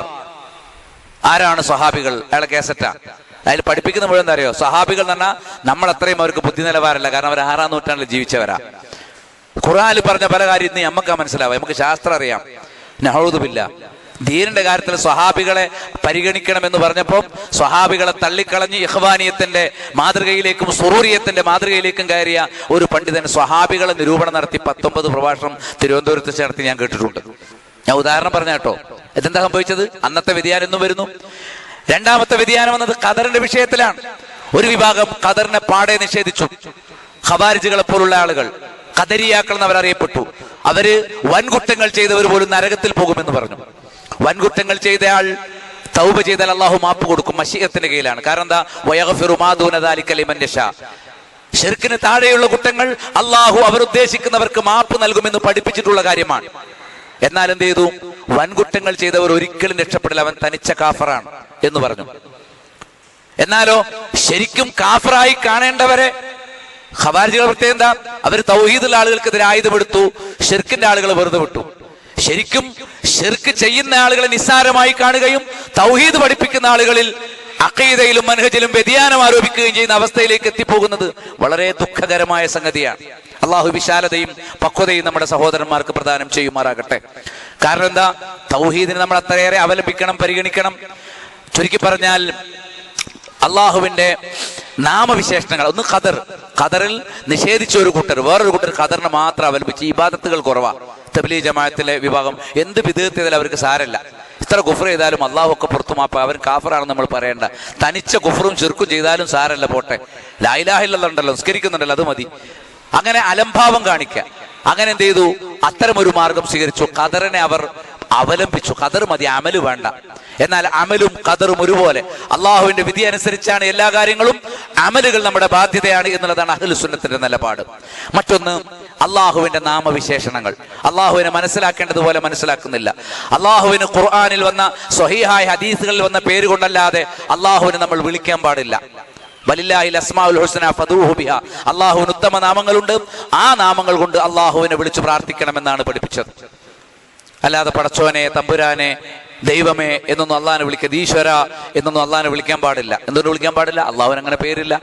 നിങ്ങൾക്കൊരു പേരുണ്ട്, എനിക്ക് നിങ്ങൾക്കൊരു പേരുണ്ട്. ഇതിനെ മറ്റേതെങ്കിലും ഒരു ഭാഷയിലേക്ക് ട്രാൻസ്ലേറ്റ് ചെയ്ത് വിളിച്ച് ഞങ്ങൾ വിളിയേക്കോ? ഇല്ല. അള്ളാഹുവിന്റെ പേര് കൊണ്ട് വിളിക്കണം. അത് ഗൗരവമുള്ള വിഷയമാണ്. പക്ഷെ അത് പഠിക്കാത്തവർ നാമവിശേഷണങ്ങൾ കൃത്രിമം കാണിക്കും. ചിലർ അള്ളാഹുവിന്റെ നാമങ്ങളെ സൃഷ്ടികളുടെ നാമങ്ങളോട് ഉപമിക്കും. അള്ളാഹുവിന്റെ സിഫത്തുകളെ സൃഷ്ടിയാണ് എന്ന് പറയും. ഖുർആൻ അള്ളാഹുവിന്റെ കലാമാണ് എന്ന് പറയുന്നതിന് പകരം ഖുർആൻ അള്ളാഹുവിന്റെ സൃഷ്ടിയാണ് എന്ന് പറഞ്ഞിട്ടുണ്ട്. അപ്പോൾ അള്ളാഹുവിന്റെ നാമവിശേഷണങ്ങളുടെ കാര്യത്തിൽ അതിരുവിടലും സംഭവിച്ചിട്ടുണ്ട്. അതേപോലെ തന്നെ തഫ്രീത്ത്, വീഴ്ചയും സംഭവിച്ചിട്ടുണ്ട്. അതിൽ സലഫിയത്തിന്റെ മാർഗം എന്ന് പറഞ്ഞാൽ വസത്തിയത്താണ്. കൃത്യമായ നിലപാടിൽ നമ്മൾ നിൽക്കണം. അള്ളാഹുവിനെ സൃഷ്ടികളോട് ഉപമിക്കാൻ പാടില്ല, ജഹ്മികളെ പോലെ, അഹ്ലു തംസീലിന്റെ ആളുകളെ പോലെ. അതേപോലെ അള്ളാഹുവിന്റെ ഗുണങ്ങളെ നിഷേധിക്കാൻ പാടില്ല, മുഅത്തിലാക്കളെ പോലെ, അശ്അരികളെ പോലെ അള്ളാഹുവിന്റെ നാമഗുണങ്ങളെ നിഷേധിക്കാനും പാടില്ല. ഇങ്ങനെ ഏത് വിഷയത്തിലും ഇസ്ലാമിന്റെ കൃത്യമായ ആദർശ നിലപാട് സ്വീകരിക്കണം. പിന്നെ മറ്റൊന്ന്, നമ്മളെപ്പോഴും സലഫി മാർഗത്തിലേക്കുള്ള ദഅവത്ത് നടത്തണം. പഠിച്ചാൽ മാത്രം പോരാ, പഠിക്കുക വീണ്ടും പഠിക്കുക എന്നത് ശരിയാണ്. പക്ഷെ പഠിക്കുന്ന കാര്യങ്ങൾ ദഅവത്ത് ചെയ്യണം. ആദ്യമായിട്ട് സ്വന്തം കുടുംബത്തിൽ, അടുത്തവരിൽ, അയൽവാസികളിൽ, നാട്ടിൽ, പിന്നെ നമുക്ക് എത്തിപ്പെടാൻ പറ്റുന്ന അള്ളാഹു തുറന്നു തന്ന എല്ലാ മേഖലകളിലും സന്ദേശം എത്തിച്ചു കൊടുക്കണം. ദഅവത്ത് എന്ന് പറയുന്ന ഏർപ്പാട് പല സലഫി സംഘങ്ങളിലും ഇന്ന് അപ്രത്യക്ഷമായിരിക്കുന്നു. ഞാനത് വിശദീകരിക്കുന്നില്ല. നേരത്തെ അബൂബക്കർ മൗലവി ആ കാര്യം പറഞ്ഞു. പക്ഷേ എനിക്ക് സൂചിപ്പിക്കാനുള്ളത് ഒരു കാര്യം മാത്രമാണ്, ദഅവത്തിലും വ്യക്തമായ സലഫിന്റെ മൻഹജ് നാം സ്വീകരിക്കേണ്ടതുണ്ട്. തൗഹീദിന് ഒന്നാം സ്ഥാനം കൊടുക്കണം എന്നതാണ്. ബിദ്അത്തിനെതിരെ ശക്തമായ പോരാട്ടം നടത്തണം. ബിദ്അഈ വിശ്വാസങ്ങളിൽ നിന്നും ബിദ്അത്തിന്റെ ആളുകളിൽ നിന്നും വിട്ടുനിൽക്കണം. വ്യക്തമായ വേർതിരിവ് കാണിക്കണം. വേർതിരിവ് കാണിക്കേണ്ടത് സലഫികളിലെ മറ്റേതെങ്കിലും മർക്കസുകാരോടോ ഗ്രൂപ്പുകളോടോ അല്ല. വേർതിരിവ് കാണിക്കേണ്ടത് ഖുബൂരികളോടും ബിദ്അത്തിന്റെ ആളുകളോടുമാണ്. മനസ്സിലായില്ലേ? അതേപോലെ തന്നെ നമ്മുടെ ഇൽമും അമലും തമ്മിൽ യോജിച്ചു നിൽക്കണം എന്നുള്ളത് ഏറ്റവും പ്രധാനപ്പെട്ട ഒരു വിഷയമാണ്. അതാണ് നമ്മൾ ഏറ്റവും പ്രധാനമായി ശ്രദ്ധിക്കേണ്ട ഒരു കാര്യം. ഇന്നല്ലദീന ഖാലു റബ്ബുനല്ലാഹ്, നമ്മുടെ റബ്ബ് അല്ലാഹു ആണ് എന്ന് പ്രഖ്യാപിച്ചവർ, സുമ്മസ്തഖാമു, ഇസ്തിഖാമത്തിനെ അഥവാ അള്ളാഹു കൽപ്പിച്ച പ്രകാരം നബി സല്ലല്ലാഹു അലൈഹി വസല്ലമ കാണിച്ചു എന്ന പ്രകാരം നബിയെ ഇത്തിബാഅ് ചെയ്തുകൊണ്ട് ശരിയായ മാർഗം അവലംബിച്ചവർ, ഫലാ ഖൗഫുൻ അലൈഹിം വലാ ഹും യഹ്സനൂൻ, അവർ ഭയപ്പെടേണ്ടതില്ല, അവർ ദുഃഖിക്കേണ്ടതില്ല. എല്ലാ അമലുകളിലും ഈ രണ്ട് കാര്യമുണ്ട്. ഒന്ന് റബ്ബുനല്ലാഹ് അല്ലെ, നമ്മൾ ഏത് കാര്യം ചെയ്യുമ്പോഴും റബ്ബിന് വേണ്ടിയാണ്. ഏത് കാര്യം ചെയ്യുമ്പോഴും ഇത്തിബാഉ റസൂൽ, ഇത് രണ്ടുമില്ലാത്ത അമൽ അല്ലാഹ് സ്വീകരിക്കോ? സുബ്ഹാനല്ലാഹ് എന്നൊരു ദിക്ർ ചൊല്ലിയാൽ ആ ദിക്ർ അല്ലാഹ് സ്വീകരിക്കണമെങ്കിൽ അതിൽ അഷ്ഹദു അല്ലാ ഇലാഹ ഇല്ലല്ലാഹ് എന്ന തൗഹീദിന്റെ ഷഹാദത്തും വേണം, മുഹമ്മദ് റസൂലുള്ളാഹി എന്ന ഇത്തിബാഇന്റെ ഷഹാദത്തും വേണം. വേണ്ടേ? നമ്മൾ ദിക്ർ ചെല്ലുന്നത് നബി സല്ലല്ലാഹു അലൈഹി വസല്ലം പഠിപ്പിച്ച പോലെ. ബിദ്അത്തിന്റെ ദിക്ർ എല്ലാം പറ്റുമോ? ഒരാൾ 70,000 ദിക്ർ സുന്നത്തുണ്ടെന്ന് കരുതി ഒരു മുസ്ലിയാർ പറഞ്ഞു കേട്ടിട്ട് ചെല്ലിയാൽ നല്ല ദിക്റായിരിക്കും, പക്ഷേ 70,000 നമ്പർ വെച്ചപ്പോൾ അത് ബിദ്അത്തായി. എന്താ കാരണം? അങ്ങനെ ഒരു ദിക്ർ പഠിപ്പിച്ചിട്ടില്ല. അപ്പൊ നമ്മൾ ദിക്ർ ചെല്ലുമ്പോൾ നബി സ്വല്ലല്ലാഹു അലൈഹി വസല്ലം പഠിപ്പിച്ച് നബി ഇത്തിബാഅ് ചെയ്യണം. അപ്പൊ ചെറുതാകട്ടെ വലുതാകട്ടെ നമ്മൾ ചെയ്യുന്ന എല്ലാ ഇബാദത്തുകളിലും എന്ത് ചെയ്യണം? ചെറുതാകട്ടെ വലുതാകട്ടെ നാം ചെയ്യുന്ന എല്ലാ ഇബാദത്തുകളിലും നിർബന്ധമായും നാം അള്ളാഹുവിന് വേണ്ടി മാത്രമായിരിക്കണം. നാട്ടുകാർക്ക് വേണ്ടിയും പിന്നെ യൂട്യൂബിന് വേണ്ടിയും പത്രങ്ങൾക്ക് വേണ്ടിയും ഒന്നും ഒരു ഇബാദത്തും ചെയ്യരുത്. മനസ്സിലായില്ലേ? നമ്മളെല്ലാ ഇബാദത്തും റബ്ബിന് വേണ്ടി മാത്രമായിരിക്കണം. നമ്മൾ എല്ലാ ഇബാദത്തും നബി സല്ലല്ലാഹു അലൈഹി വസല്ലം ചെയ്തതുപോലെ ആയിരിക്കണം. ഇത്തിബാഉ റസൂൽ അത് പാലിക്കണം. അപ്പം ഇഖ്ലാസും ഇത്തിബാഉ റസൂലും നിലനിർത്തുക എന്നുള്ളതാണ് സലഫിന്റെ ഏറ്റവും പ്രധാനപ്പെട്ട മാർഗം. നിസ്കരിക്കാന്ന് ഖുർആനിൽ ഒരിടത്തുമില്ല. അഖീമുസ്സലാ, നിസ്കാരം കൃത്യമായി നിർവഹിക്കാന്ന. എങ്ങനെയാണോ നിസ്കരിക്കേണ്ട അങ്ങനെ, ഒതെടുക്കേണ്ട പോലെ ഒതെടുക്കണം, റുക്കൂ ചെയ്യേണ്ട പോലെ റുക്കൂ ചെയ്യണം. അങ്ങനെയാണ്. വാഫാന്നാണ്, പൂർത്തീകരിച്ച് ചെയ്യണം. ചെയ്താൽ പോരാ, ചെയ്യേണ്ടതുപോലെ ചെയ്യണം. മനസ്സിലായില്ലേ? അപ്പൊ നമ്മൾ മൊയ്തീൻ ഷെയ്ഖെ കാക്കണേ, ബദരീങ്ങളെ രക്ഷിക്കണേ എന്ന് വിളിച്ചു പ്രാർത്ഥിക്കുന്ന ഒരുത്തന്റെ പിറകിൽ പോയി നിസ്കരിച്ച് അങ്ങനെ ഉണ്ടാവും. ഷെയ്ഖ് ഇബ്നു ബാസ് റഹിമഹുല്ലാഹ് പറഞ്ഞു ഖബർ പൂജകന്റെ പിറകിൽ നിസ്കരിക്കുന്നതിനെ കുറിച്ച്, ലാ യുസല്ലാ ഖൽഫൽ ഖുബൂരിയീൻ അല്ലദീന ബൈനൽ മുസ്ലിമീൻ, മുസ്ലിങ്ങൾക്കിടയിൽ കാണുന്ന ഖുബൂരികളുടെ പിറകിൽ നിങ്ങൾ നിസ്കരിച്ചുകൂടാ. ലാ യുസല്ലാ ഖൽഫഹും, അവരുടെ പിറകിൽ നിസ്കാരം ശരിയല്ല.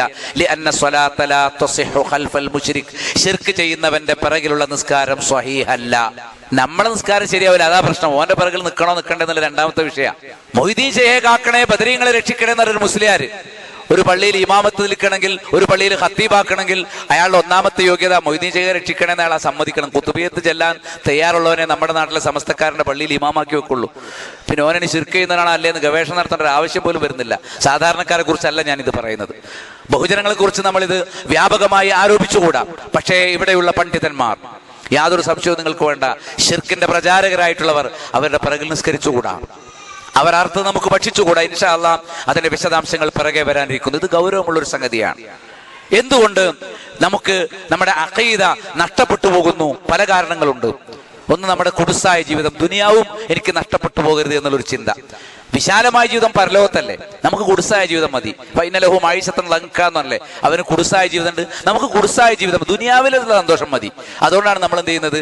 ഈ ശിർക്കിനോട് അനുഭാവം കാണിക്കുന്നത്. അതിന്റെ ഒരു കാരണം അതാണ്.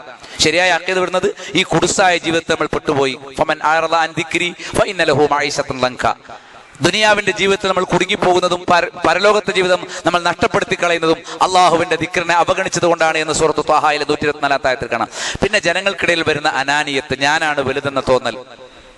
പിന്നെ വ്യാപകമായ തിന്മകൾ, നമ്മുടെ നാട്ടിൽ പലതരത്തിലുള്ള തിന്മകൾ, ഡാൻസും പാട്ടും കൂത്തും ഹറാമുകളും ഇങ്ങനെ വ്യാപിച്ചുകൊണ്ടിരിക്കുകയാണ്. ഈ മൊബൈൽ ഫോണൊക്കെ വന്നതിന് ശേഷം കൊച്ചു കുഞ്ഞുങ്ങൾ വരെ എന്തെല്ലാം തരത്തിലുള്ള ഹറാമുകളിലും മ്യൂസിക്കിലും തോന്നിയാസ്ഥല പെട്ടുപോകുന്നത്. ഹറാമുകൾ വ്യാപകമായി നിൽക്കുന്ന ഒരു സമയത്ത് ശരിയായ അഖീദയിൽ അടിയുറച്ച് നിൽക്കാൻ നമുക്ക് സാധിക്കൂല. വളരെ സൂക്ഷിക്കേണ്ട കാര്യങ്ങളാണ്. പിന്നെ ഒരു സമൂഹം തന്നെ ഒരു മോശമായ നാട്ടിൽ ജീവിക്കേണ്ടി വരിക എന്നുള്ളത്. പിന്നെ നാട്ടിൽ വ്യാപകമായി കൊണ്ടിരിക്കുന്ന ആത്മഹത്യകൾ, കൊലപാതകങ്ങൾ, അതേപോലെ തന്നെ ജനങ്ങൾ പരസ്പരം കക്ഷികളുടെയും ഗ്രൂപ്പിന്റെയും ജാതിയുടെയും പേരിൽ വെറുപ്പ് കാണിച്ചുകൊണ്ട് സ്വീകരിക്കുന്ന രീതികൾ, അതിൽപ്പെട്ടിട്ട് ആ വെറുപ്പ് കാണിക്കാൻ ഞാനും മെനക്കെടാം. ദുനിയാവിന്റെ പേരിൽ നമ്മൾ മറ്റുള്ളവർ വെറുക്കാൻ തുടങ്ങുക. ഇതൊക്കെ അഖീദ നമ്മിൽ നിന്ന് അപ്രത്യക്ഷമാകാനുള്ള കാരണങ്ങളായി പണ്ഡിതന്മാർ എണ്ണിയിട്ടുണ്ട്.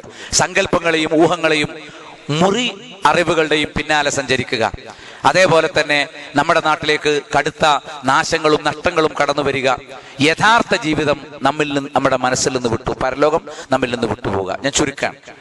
അപ്പൊ എന്തുകൊണ്ട് ശരിയായ അഖീദയിൽ നിന്ന് നമ്മൾ പിരിഞ്ഞു പോകും നമ്മൾ ഓർക്കണം. ഒന്നത് പഠിക്കാത്തോണ്ട് തന്നെ. പഠിക്കല്ലാതെ വേറെ പരിഹാരമൊന്നുമില്ല. ദീന് പഠിക്കാൻ സമയം കണ്ടെത്തുക, അതിനുള്ള ഒരു ഉത്ബോധനം ഉണ്ടാവാനാണ് നമ്മൾ ഇത്തരം സദസ്സിലൊക്കെ വരുന്നത്. ഇവിടെ വന്നുകൊണ്ട് എല്ലാം പഠിക്കുന്ന നിലക്കല്ല, പഠിക്കണം എന്നുള്ളൊരു ബോധം ഉണ്ടാവും. ഇവിടെ നിന്ന് മടങ്ങിപ്പോയാൽ ഇൻഷാ അല്ലാഹ് നമ്മുടെ നാടുകളിൽ നിർബന്ധമായും നമ്മളും നമ്മുടെ കുടുംബവും സ്വഹീഹായ പരിശുദ്ധമായ ദീനും അഖീദയും പഠിക്കാനുള്ള അവസരം നമ്മൾ ഉണ്ടാക്കണം. അപ്പോഴാണ് നമ്മൾ പരസ്പരം വെറുക്കാത്തവരും കുശുമ്പില്ലാത്തവരും ഒക്കെ ആയി മാറാൻ നമുക്ക് സാധിക്കുകയുള്ളൂ. മറ്റൊന്ന്, പൈതൃകത്തിന്റെ അസബിയത്ത്, കക്ഷിത്വം, അത് ഒഴിവാക്കണം. എൻ്റെ കുടുംബമൊക്കെ ഇങ്ങനെയാണ്, ഞാനും അങ്ങനെ തന്നെ. ആ നിലപാട് നമ്മൾ നിർബന്ധമായിട്ടും മാറ്റണം. ഖുർആൻ പിൻപറ്റണം എന്ന് പറഞ്ഞാൽ ബൽ നത്തബിയുമാ അൽഫൈന അലിഹി ആബാഅന, വാപ്പാരും വല്യപ്പാരും അവരിൽ എന്താണ് ഞങ്ങൾ കണ്ടത് അതേ ഞങ്ങൾ പിൻപറ്റൂ എന്ന് പറയുന്ന രീതി, ഇത് സമൂഹത്തെ അന്ധമായ അനുകരണങ്ങൾ സമൂഹത്തെ ദുഷിപ്പിച്ചിട്ടുണ്ട്. മൂന്നാമത്തത്, ഒന്ന് പാരമ്പര്യം, മറ്റൊന്ന് അന്ധമായ അനുകരണം. മനസ്സിലായില്ലേ? ഖാറൂൻ പറഞ്ഞ പോലെ ഇന്നമാ ഊതീതുഹു അലാ ഇൽമിൻ ഇന്ദി, എനിക്ക് എൻ്റെ അടുത്ത് തന്നെ എൻ്റെ ആവശ്യത്തിലുള്ള ഇൽമുണ്ട്, എനിക്കിനി റസൂലിന്റെ മൂസാ നബിയുടെ ഇൽമു വേണ്ട എന്ന് പറഞ്ഞില്ലേ. ഇങ്ങനെ ദൃഷ്ടാന്തങ്ങളെ തിരിഞ്ഞുകളെ, തെളിവുകളിൽ നിന്ന് പിന്തിരിയ, തെളിവ് പഠിക്കാതിരിക്കുക, തെളിവ് പഠിക്കാതെ അനുകരണങ്ങളിലും തക്ലീദുകളിലും പോവുക. പണ്ഡിതന്മാരെ പോലും തക്ലീദ് ചെയ്യാൻ പാടില്ല. കാരണം എന്താ? അവരുടെ തെളിവുകൾ നമ്മൾ പരിശോധിക്കേണ്ടതുണ്ട്. അവരെവിടുന്ന് എടുത്തോ അവിടുന്ന് എടുക്കണം എന്നാ. അപ്പൊ പണ്ഡിതന്മാർക്കിടയിൽ ഭിന്നത വന്നാൽ നമ്മൾ മനസ്സിലാക്കേണ്ടത് എന്താ? അവർ തെളിവ് കിട്ടിയിടത്ത് അവർക്ക് ഭിന്നതകൾ വന്നിട്ടുണ്ട് എന്നുള്ളതാണ്. അങ്ങനെ അതേപോലെ തന്നെ ഇസ്ലാമിന്റെ സംസ്കാരങ്ങൾ ജീവിതത്തിന്റെ എല്ലാ രീതിയിലും സ്വീകരിക്കണം എന്നുള്ളതാണ് മറ്റൊരു വിഷയം. ഇസ്ലാമിന്റെ സംസ്കാരങ്ങൾ ജീവിതത്തിന്റെ എല്ലാ രീതിയിലും നമ്മൾ സ്വീകരിക്കേണ്ടതായിട്ടുണ്ട്. ഇസ്ലാമിന്റെ സംസ്കാരം എന്ന് പറഞ്ഞാൽ എന്താണ്? ഇപ്പൊ ഉദാഹരണത്തിന് ഫോട്ടോഗ്രാഫി ഞാൻ വിശദീകരിക്കുന്നില്ല, സമയമില്ല. നമുക്കറിയാം, ഖിയാമത്ത് നാളിൽ ഏറ്റവും നികൃഷ്ട സൃഷ്ടികൾ ആത്മാവുള്ളവയുടെ രൂപങ്ങൾ ഉണ്ടാക്കലാണ്. ആ രൂപങ്ങൾ ചലിക്കുന്നതാണെങ്കിലും ചലിക്കാത്തതാണെങ്കിലും അത് ഒഴിവാക്കലല്ലേ വേണ്ടത്? ഷെയ്ഖ് ഇബ്നു ബാസ് റഹിമഹുല്ലാ അദ്ദേഹത്തോട് ഹറമിൽ ക്ലാസ് എടുക്കുമ്പോൾ വീഡിയോ വെക്കുന്നതിനെ പറ്റി ചോദിച്ചു. അദ്ദേഹം പറഞ്ഞു ശരിയല്ല. ഹറമിലാണെങ്കിലും ശരിയല്ല. എന്താ പറയാൻ കാരണം? അവിടുന്ന് വീഡിയോ റെക്കോർഡ് ചെയ്തു കൊണ്ടുപോകുന്നു. തീർച്ചയായിട്ടും നിഷേധിക്കപ്പെട്ട ചിത്രം, ഹറാമാക്കപ്പെട്ട ചിത്രം, ജീവനുള്ളവയുടെ ചിത്രം, അത് ഉപകരണം കൊണ്ടാകുമ്പോൾ കൈകൊണ്ട് വരയ്ക്കുന്നതിനേക്കാൾ എളുപ്പത്തിൽ കൊണ്ടുവരാൻ സാധിക്കുമെന്നുള്ളത് മാത്രമേ ഉള്ളൂ. ഗൗരവമുള്ള വിഷയമാണ്. കേവലം ഒരു ഖിലാഫിയായ മസ്അല എന്നതിനപ്പുറത്ത് നമ്മുടെ തഖ്വയെ കുറച്ചു കളയാനും ദുനിയാവിന്റെ താല്പര്യങ്ങളിലേക്ക് നമ്മളെ വഴിതെറ്റിക്കാനും ഒക്കെ സാധ്യതയുള്ള ഒരു സംഗതി ആയതുകൊണ്ട് വളരെ സൂക്ഷിക്കേണ്ടതുണ്ട്. പ്രത്യേകിച്ചും യുവാക്കളായ ആളുകൾ അത്തരം മേഖലകളിലേക്ക് കടന്നു വരാതിരിക്കാൻ നന്നായി ശ്രദ്ധിക്കേണ്ടതുണ്ട്. ഖിലാഫിയായ മസ്അലയാണെങ്കിൽ പോലും സൂക്ഷ്മതയ്ക്ക് വേണ്ടി തന്നെ എന്താണ് ആ വിഷയത്തിൽ വളരെ തഖ്വ നിലനിൽക്കുന്ന നിലപാടുകൾ നമ്മൾ സ്വീകരിക്കേണ്ടതുണ്ട് എന്നൊരു വസിയത്തായിട്ട് ഞാൻ ഈ സന്ദർഭത്തിൽ സൂചിപ്പിക്കുകയാണ്. മാസപ്പിറയുമായി ബന്ധപ്പെട്ട് പല തരത്തിലുള്ള തർക്കങ്ങളും അഭിപ്രായ വ്യത്യാസങ്ങളും നമ്മുടെ നാട്ടിലുണ്ടായി. മാസപ്പിറയിൽ തർക്കിക്കാൻ ഒന്നുമില്ല. സൂമു ലിറുഅയതിഹി, കാഴ്ച അനുസരിച്ച് നിങ്ങൾ നോമ്പെടുക്കണം. വഅഫ്തിറു ലിറുഅയതിഹി, കാഴ്ച അനുസരിച്ച് നിങ്ങൾ എന്ത് ചെയ്യണം? നോമ്പ് മുറിക്കണം. അപ്പൊ നമുക്ക് മനസ്സിലായി എന്ത്? കാഴ്ചയുടെ അടിസ്ഥാനത്തിലാണ് നോമ്പ് എടുക്കേണ്ടത്, കാഴ്ചയുടെ അടിസ്ഥാനത്തിലാണ് നോമ്പ് മുറിക്കേണ്ടത്. അപ്പം ആര് കാണണം? ആരെങ്കിലും കാണണം. വിശ്വസ്തരായ ആൾക്കാരായിരിക്കണം, തൗഹീദുള്ളവരായിരിക്കണം. തൗഹീദുള്ളവരെ അല്ലാതെ ഇസ്ലാമിന്റെ ഒരു ഇബാദത്തിനും നമ്മൾ അന്വേഷിക്കേണ്ട കാര്യമല്ല. അത് മാസപ്പെടാന്നല്ല, ഏത് ഇബാദത്താണെങ്കിലും, നോമ്പാണെങ്കിലും നിസ്കാരാണെങ്കിലും ഹജ്ജാണെങ്കിലും നമ്മൾ ഖുബൂരികളുടെ കൂടെയാണോ ഹജ്ജ് ചെയ്യാൻ പോവുക? ഖുബൂരികളുടെ കൂടെയാണോ ഉംറ ചെയ്യാൻ പോവുക? ഖുബൂരികളുമായിട്ട് ബന്ധപ്പെട്ടിട്ടാണോ സക്കാത്തിന്റെ കാര്യങ്ങൾ തീരുമാനിക്കുക? ഖുബൂരികൾക്ക് സക്കാത്ത് കൊടുത്താൽ തന്നെ നമ്മുടെ സക്കാത്ത് സ്വഹീഹാവുകയില്ല. തൗഹീദുള്ളവരിൽ നിന്ന് ശേഖരിച്ച് തൗഹീദുള്ളവരിൽ വിതരണം ചെയ്യപ്പെടേണ്ടതാണ് എന്ത്? സക്കാത്ത് എന്ന് പറഞ്ഞാൽ. ഒരിക്കലും ഷിർക്കിന്റെയും കുഫറിന്റെയും ആളുകളുടെ പിന്നാലെ പോവുക എന്നുള്ളത് നമുക്ക് യോജിച്ച ഒരു നടപടിയെ അല്ല എന്ന് നന്നായി മനസ്സിരുത്തേണ്ടതുണ്ട്. മനസ്സിലായില്ലേ? അതുകൊണ്ട് തന്നെ വളരെ കൃത്യമാണ്, വിഷയങ്ങൾ ഓരോന്നും വളരെ കണിശമായി തന്നെ പഠിപ്പിക്കപ്പെട്ടിട്ടുണ്ട് എന്നുള്ളത് നമ്മൾ മനസ്സിലാക്കണം. ഷെയ്ഖ് ഇബ്നു ബാസ് റഹിമഹുല്ലാ അദ്ദേഹത്തോട് ഈജിപ്ഷ്യന്മാരായ ആളുകൾ ചോദിച്ചു, എന്ത്? ഞങ്ങളുടെ നാട്ടിൽ മറ്റേതെങ്കിലും ഒരു ഇസ്ലാമിക രാജ്യത്ത് മാസം കണ്ടാൽ അത് സ്വീകരിക്കുന്നില്ല. ഞങ്ങളുടെ നാട്ടുകാർ നാട്ടിലെ മാസത്തെയാണ് പരിഗണിക്കേണ്ടത്. അപ്പോൾ ഞങ്ങൾക്ക് ഏതിനെ അവലംബിക്കണം? നാട്ടിലെ മാസത്തിന്റെ കൂടെ നിൽക്കണോ? നാട്ടിലെ മാസം കണ്ടിട്ടില്ല, അതുകൊണ്ട് അവർ നാളെ നോമ്പ് പ്രഖ്യാപിച്ചിട്ടില്ല. എന്നാൽ അടുത്ത ഇസ്ലാമിക രാജ്യത്ത് മാസം കണ്ട വിവരം ഞങ്ങൾ അറിഞ്ഞിരിക്കുന്നു. ആ മാസത്തിന്റെ അടിസ്ഥാനത്തിൽ ഞങ്ങൾ നോമ്പെടുക്കണോ? ഞങ്ങളുടെ നാട്ടിൽ കണ്ട മാസത്തിന്റെ പിന്നാലെ പോകണോ? ഒരുപാട് ഫത്വകളിൽ ഒന്ന് മാത്രം ഞാൻ ശ്രദ്ധയിൽപ്പെടുത്തുകയാണ്.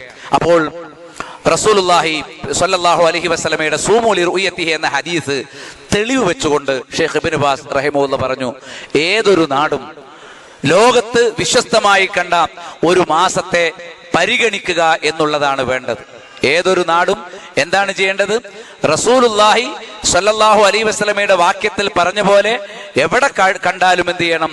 അത് സ്വീകരിക്കണം എന്നുള്ളതാണ്. അദ്ദേഹം തെളിവ് സഹിതമാണ് ആ വിഷയം പറഞ്ഞിരിക്കുന്നത്. അസ്സവാബു അന്ന ലികുല്ലി അഹ്ലി ബലദിൻ റുഅയതുഹും. ഏതൊരു നാട്ടുകാരും അവരുടെ മാസത്തെ അവലംബിക്കുന്നത് ശരിയാണ്. കുല്ലു ബലദിൻ ലഹും റുഅയതുഹും. എല്ലാ നാട്ടുകാർക്കും അവരുടേതായ ഒരു കാഴ്ചയുണ്ട് എന്ന് പറഞ്ഞിട്ട് അദ്ദേഹം ഉദാഹരണം പറഞ്ഞു. ഈജിപ്തുകാർക്ക് അവരുടെ കാഴ്ചയുണ്ട്, ഷാമുകാർക്ക് അവരുടെ കാഴ്ചയുണ്ട്, മൊറോക്കോ വാസികൾക്ക് അവരുടെ കാഴ്ചയുണ്ട്. ഫലാ ബഅസ, കുഴപ്പമില്ല. അതായത് നിങ്ങളുടെ നാട് മറ്റൊരു നാട്ടിലെ മാസപ്പറ അംഗീകരിക്കുന്നില്ലെങ്കിൽ നിങ്ങളുടെ നാട്ടിലെ മാസത്തിനൊപ്പം നിങ്ങൾ നിൽക്കുന്നത് കുഴപ്പമില്ല. അമ്മാലോ തയസ്സറ അൻ യസൂമു ലിറുഅയത്തിൻ വാഹിദത്തിൻ. എന്നാൽ ഏകമാസപ്പിറവി അനുസരിച്ച് നോമ്പ് നോൽക്കാനുള്ള സൗകര്യം നിങ്ങൾക്കുണ്ടെങ്കിൽ കാന അത്യബു വ അഹ്സനു ഇദാ തയസ്സറ ദാലിക. അത് നിങ്ങൾക്ക് സൗകര്യപ്പെട്ടാൽ അതാണ് ഏറ്റവും വിശിഷ്ടമായത്, അതാണ് ഏറ്റവും ഉത്തമമായത്. നിങ്ങൾക്ക് ഒരൊറ്റ മാസപ്പിറ ആദ്യം കണ്ട മാസത്തെ നിങ്ങൾക്ക് ഉൾക്കൊണ്ട് മുന്നോട്ട് പോകാൻ സാധിക്കെങ്കിൽ അത് ഏത് രാജ്യത്താണെങ്കിലും വിശ്വസ്തമായി നിങ്ങൾ അറിഞ്ഞാൽ നിങ്ങൾക്ക് അതിനെ അവലംബിക്കാൻ കഴിയില്ല, അതാണ് ഏറ്റവും നല്ലത്. എന്നാൽ നിങ്ങളുടെ നാട് അതിന് കൂട്ടാക്കുന്നില്ല. ഉത്തരവാദപ്പെട്ട ആളുകൾ, ഇസ്ലാമിക രാജ്യത്ത് ഇസ്ലാമിക ഭരണം നിലനിൽക്കുന്ന അല്ലെങ്കിൽ മുസ്ലിം ഭരണാധികാരികൾ നിലനിൽക്കുന്ന രാജ്യത്തുള്ള ചോദ്യത്തിന് ശേഖ് കൊടുത്ത മറുപടിയാണ്. അപ്പൊ ആ നാട്ടിൽ മാസം നോക്കാൻ ഒരു ഏക സംവിധാനമുണ്ട്. ആ സംവിധാനക്കാർ അടുത്ത രാജ്യത്തിന്റെ മാസം പരിഗണിക്കുന്നില്ല എന്നതേ ഉള്ളൂ. എങ്കിൽ നിങ്ങൾ നിങ്ങളുടെ നാട്ടിൽ പ്രഖ്യാപിച്ച മാസത്തിന്റെ കൂടെ നിൽക്കുക. ഫലാ ബഅസ്, കുഴപ്പമില്ല. പക്ഷെ ഏറ്റവും നല്ല അതിന് മാറ്റം വരുത്താൻ ശ്രമിക്കണം. എന്തുകൊണ്ട് ശ്രമിക്കണം? അത്യബും അഹ്സനും മറ്റൊന്നാണ്. ലോകം മുഴുവൻ, ലോക മുസ്ലിങ്ങൾ മുഴുവൻ, ലോകത്തുള്ള തൗഹീദുള്ള മുഴുവൻ ആളുകളും ഒരൊറ്റ മാസപ്പിറവിയിൽ ഒരുമിച്ച് വരിക എന്നതാണ് അത്യബ് അഹ്സൻ, ഏറ്റവും വിശിഷ്ടമായത്, ഏറ്റവും മികച്ചത് എന്ന് അദ്ദേഹം പറഞ്ഞു. ലിഖൗലിഹി സല്ലല്ലാഹു അലൈഹി വസല്ലം സൂമു ലിറുഅയതിഹി. റസൂലിന്റെ ഈ ഹദീസ് കാരണത്താൽ, ഇത് തെളിവ് വെച്ചിട്ടാണ് ഇബ്നു ബാസ് റഹിമഹുല്ലാഹി ഫത്വ നൽകി. ഈ ഹദീസ് തെളിവ് എന്തുകൊണ്ട് ഒറ്റ മാസം കൃത്യമായിട്ട് പറഞ്ഞു. ഇനി നമ്മുടെ രാജ്യത്തേക്ക് വന്നാലോ, നമ്മുടെ നാട്ടിൽ ഏകമാസം എന്നൊരു സംവിധാനം സ്വപ്നം കാണണ്ട, അല്ലേ? ഇവിടെ പണ്ട് ഈ ഹിലാൽ കമ്മിറ്റി എന്ന് പറഞ്ഞൊരു പ്രസ്ഥാനം തന്നെ ഉണ്ടായെന്തിനാ അറിയോ? ഖുബൂരികൾ ഒരു വിഭാഗം ഏപ്പിക്കാർ കണ്ട ഈക്കക്കാർ അംഗീകരിക്കൂല, മനസ്സിലായില്ലേ?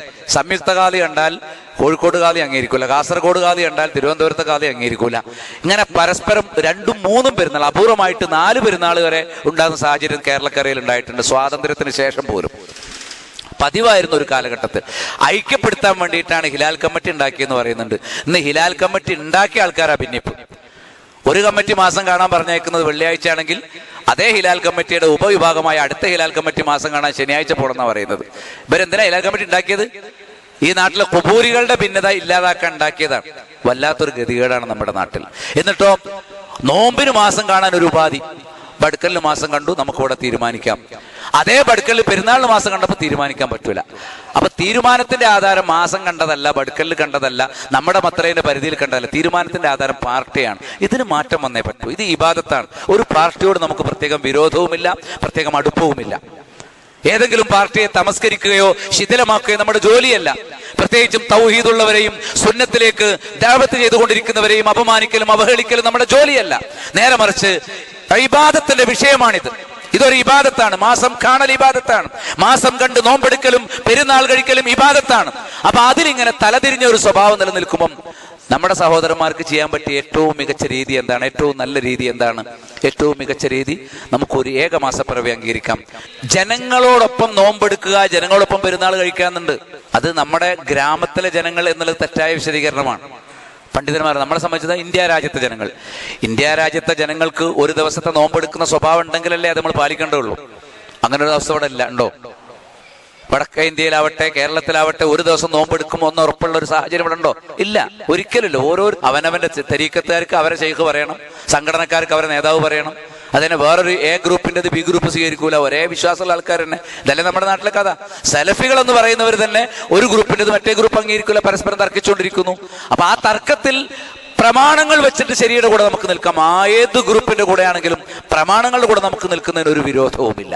പക്ഷേ ഈ തർക്കത്തിന്റെ രീതിയിൽ ലോകത്തെ മാസപ്പിറവിയെ അംഗീകരിക്കുക എന്നതാണ് ഏറ്റവും മികച്ചത് എന്ന് ഷെയ്ഖ് ഇബ്നു ബാസ് റഹിമഹുല്ലാഹ് പറഞ്ഞല്ലോ. നമ്മുടെ പല സഹോദരങ്ങളും അത് സ്വീകരിക്കുന്നുണ്ട്. അത് സ്വീകരിക്കുന്നുണ്ടെങ്കിൽ അവരെ ഭിന്നിപ്പുണ്ടാക്കുന്നവരെന്നും അവരെ ശൈത്താന് ചിരിക്കാൻ അവസരം കൊടുക്കുന്നവരെന്നും അവരെ കുറിച്ച് വിശദീകരിക്കുന്നത് വളരെ മോശമാണ്. ആ ഏർപ്പാട് നമ്മുടെ ദായിമാർ നിർത്തണം. ഏറ്റവും ചുരുങ്ങിയത് ഒരു ഖിലാഫിന് പഴുതുള്ള ഒരു മസലയാണ്. നമ്മൾ മനസ്സിലാക്കിയതനുസരിച്ച് നമ്മൾ ഇബാദത്ത് ചെയ്യുക. പക്ഷേ വ്യക്തമായും ഏറ്റവും വിശിഷ്ടമാണ് എന്ന് പറഞ്ഞ ഒരു സംഗതിയും ഒരു നിലപാടും ആ രൂപത്തിൽ പണ്ഡിതന്മാർ പഠിപ്പിച്ചിട്ടുള്ള ഒരു കാര്യത്തെയും അതും ഒരു മോശമായ പരിപാടിയാണ്. അവർ ഭിന്നിപ്പുണ്ടാക്കുന്നവരാണ്. അവർ ഉലമാക്കളിലേക്കേ മടങ്ങാത്തവരാണ്. ഉലമാക്കളിലേക്ക് മടങ്ങാതിരുന്നാൽ നമ്മൾ ശൈഖ് ബിൻ ബാസിനെ ഉദ്ധരിക്കോ? അപ്പൊ ചില ആൾക്കാർ അറിയാം നമ്മൾ മരിച്ചവരിലേക്കല്ല ജീവിച്ചവരിലേക്കാണ്. ഇന്നിപ്പോ നമ്മൾ ജീവിച്ചിരിക്കുന്ന ഒരു ആലിമിന്റെ അടുത്തേക്ക് പോയി വിചാരിക്കാം, ഫത്വയും വാങ്ങി തിരിച്ചു വരുമ്പോൾ അദ്ദേഹത്തിന്റെ മരണവാർത്ത അറിഞ്ഞാൽ നമ്മൾ എന്ത് ചെയ്യും? നാളെ പിന്നെ അടുത്ത വണ്ടി പിന്നെയും കയറുക. ഈ രൂപത്തിലുള്ള അപക്വമായ സംസാരങ്ങൾ നടത്താതെ, മാത്രവുമല്ല ഇൽമിൽ ഏറ്റവും പക്വമായ ഇൽമ കൂടുതൽ പിറകോട്ടാ പോകേണ്ടത്. ഏറ്റവും ശരിയായ ഇൽമ അവിടെ കിട്ടുക, പിറകോട്ട് പോകുമ്പോൾ ശരിയായ ഇൽമ കിട്ടും. അതുകൊണ്ട് നിർബന്ധമായും കഴിഞ്ഞ നൂറ്റാണ്ടുകളിലൊക്കെ ഈ മാസപ്പിറവിയുടെ വിഷയം എന്ന് പറയുന്നത് ഒരു നാസിലത്തിന്റെ വിഷയമേ അല്ല. അങ്ങനെയാണെന്ന് പറയുന്നത് ശരിയുമല്ല. ഇതൊക്കെ എത്രയോ നൂറ്റാണ്ടുകളായി ലോകത്തുടനീളം നടക്കുന്ന തർക്കങ്ങളാണ്. ആ തർക്കങ്ങളിൽ പരിഹാരമായിട്ടാണ് പണ്ഡിതന്മാർ നൽകിയിരിക്കുന്ന ഫത്വകൾ. അവർ മരണപ്പെട്ടു പോയി എന്ന് മാത്രമേ ഉള്ളൂ. പ്രശ്നങ്ങൾക്കൊരു മാറ്റവും വിഷയം ഇപ്പൊ നമ്മൾ ചർച്ച കൊണ്ടിരിക്കുന്ന വിഷയം അവിടെയുള്ളത്. അപ്പൊ അതുകൊണ്ട് തന്നെ എന്താണ്, നമ്മെ സംബന്ധിച്ചിടത്തോളം കൃത്യമായിട്ടും പണ്ഡിതന്മാരെ അവലംബിക്കുന്നത് പ്രമാണങ്ങൾ മനസ്സിലാക്കാൻ വേണ്ടിയായിരിക്കണം. മടങ്ങേണ്ടത് പ്രമാണങ്ങളിലേക്കാണ്, അവലംബിക്കേണ്ടത് പണ്ഡിതന്മാരെയാണ്. നമ്മുടെ ഭാവനയും കക്ഷി താല്പര്യങ്ങളും പൊളിറ്റിക്സും അനുസരിച്ച് മാസപ്പുറം ഞാനൊരു ഉദാഹരണമായി പറഞ്ഞു എന്നേ ഉള്ളൂ. ഒരു വിഷയത്തിലും ഇത് ശരിയല്ല.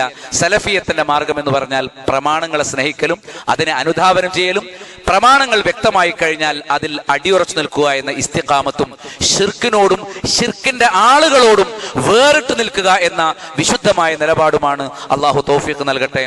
റബ്ബനാ ലാ തുസിഗ് ഖുലൂബനാ ബഅദ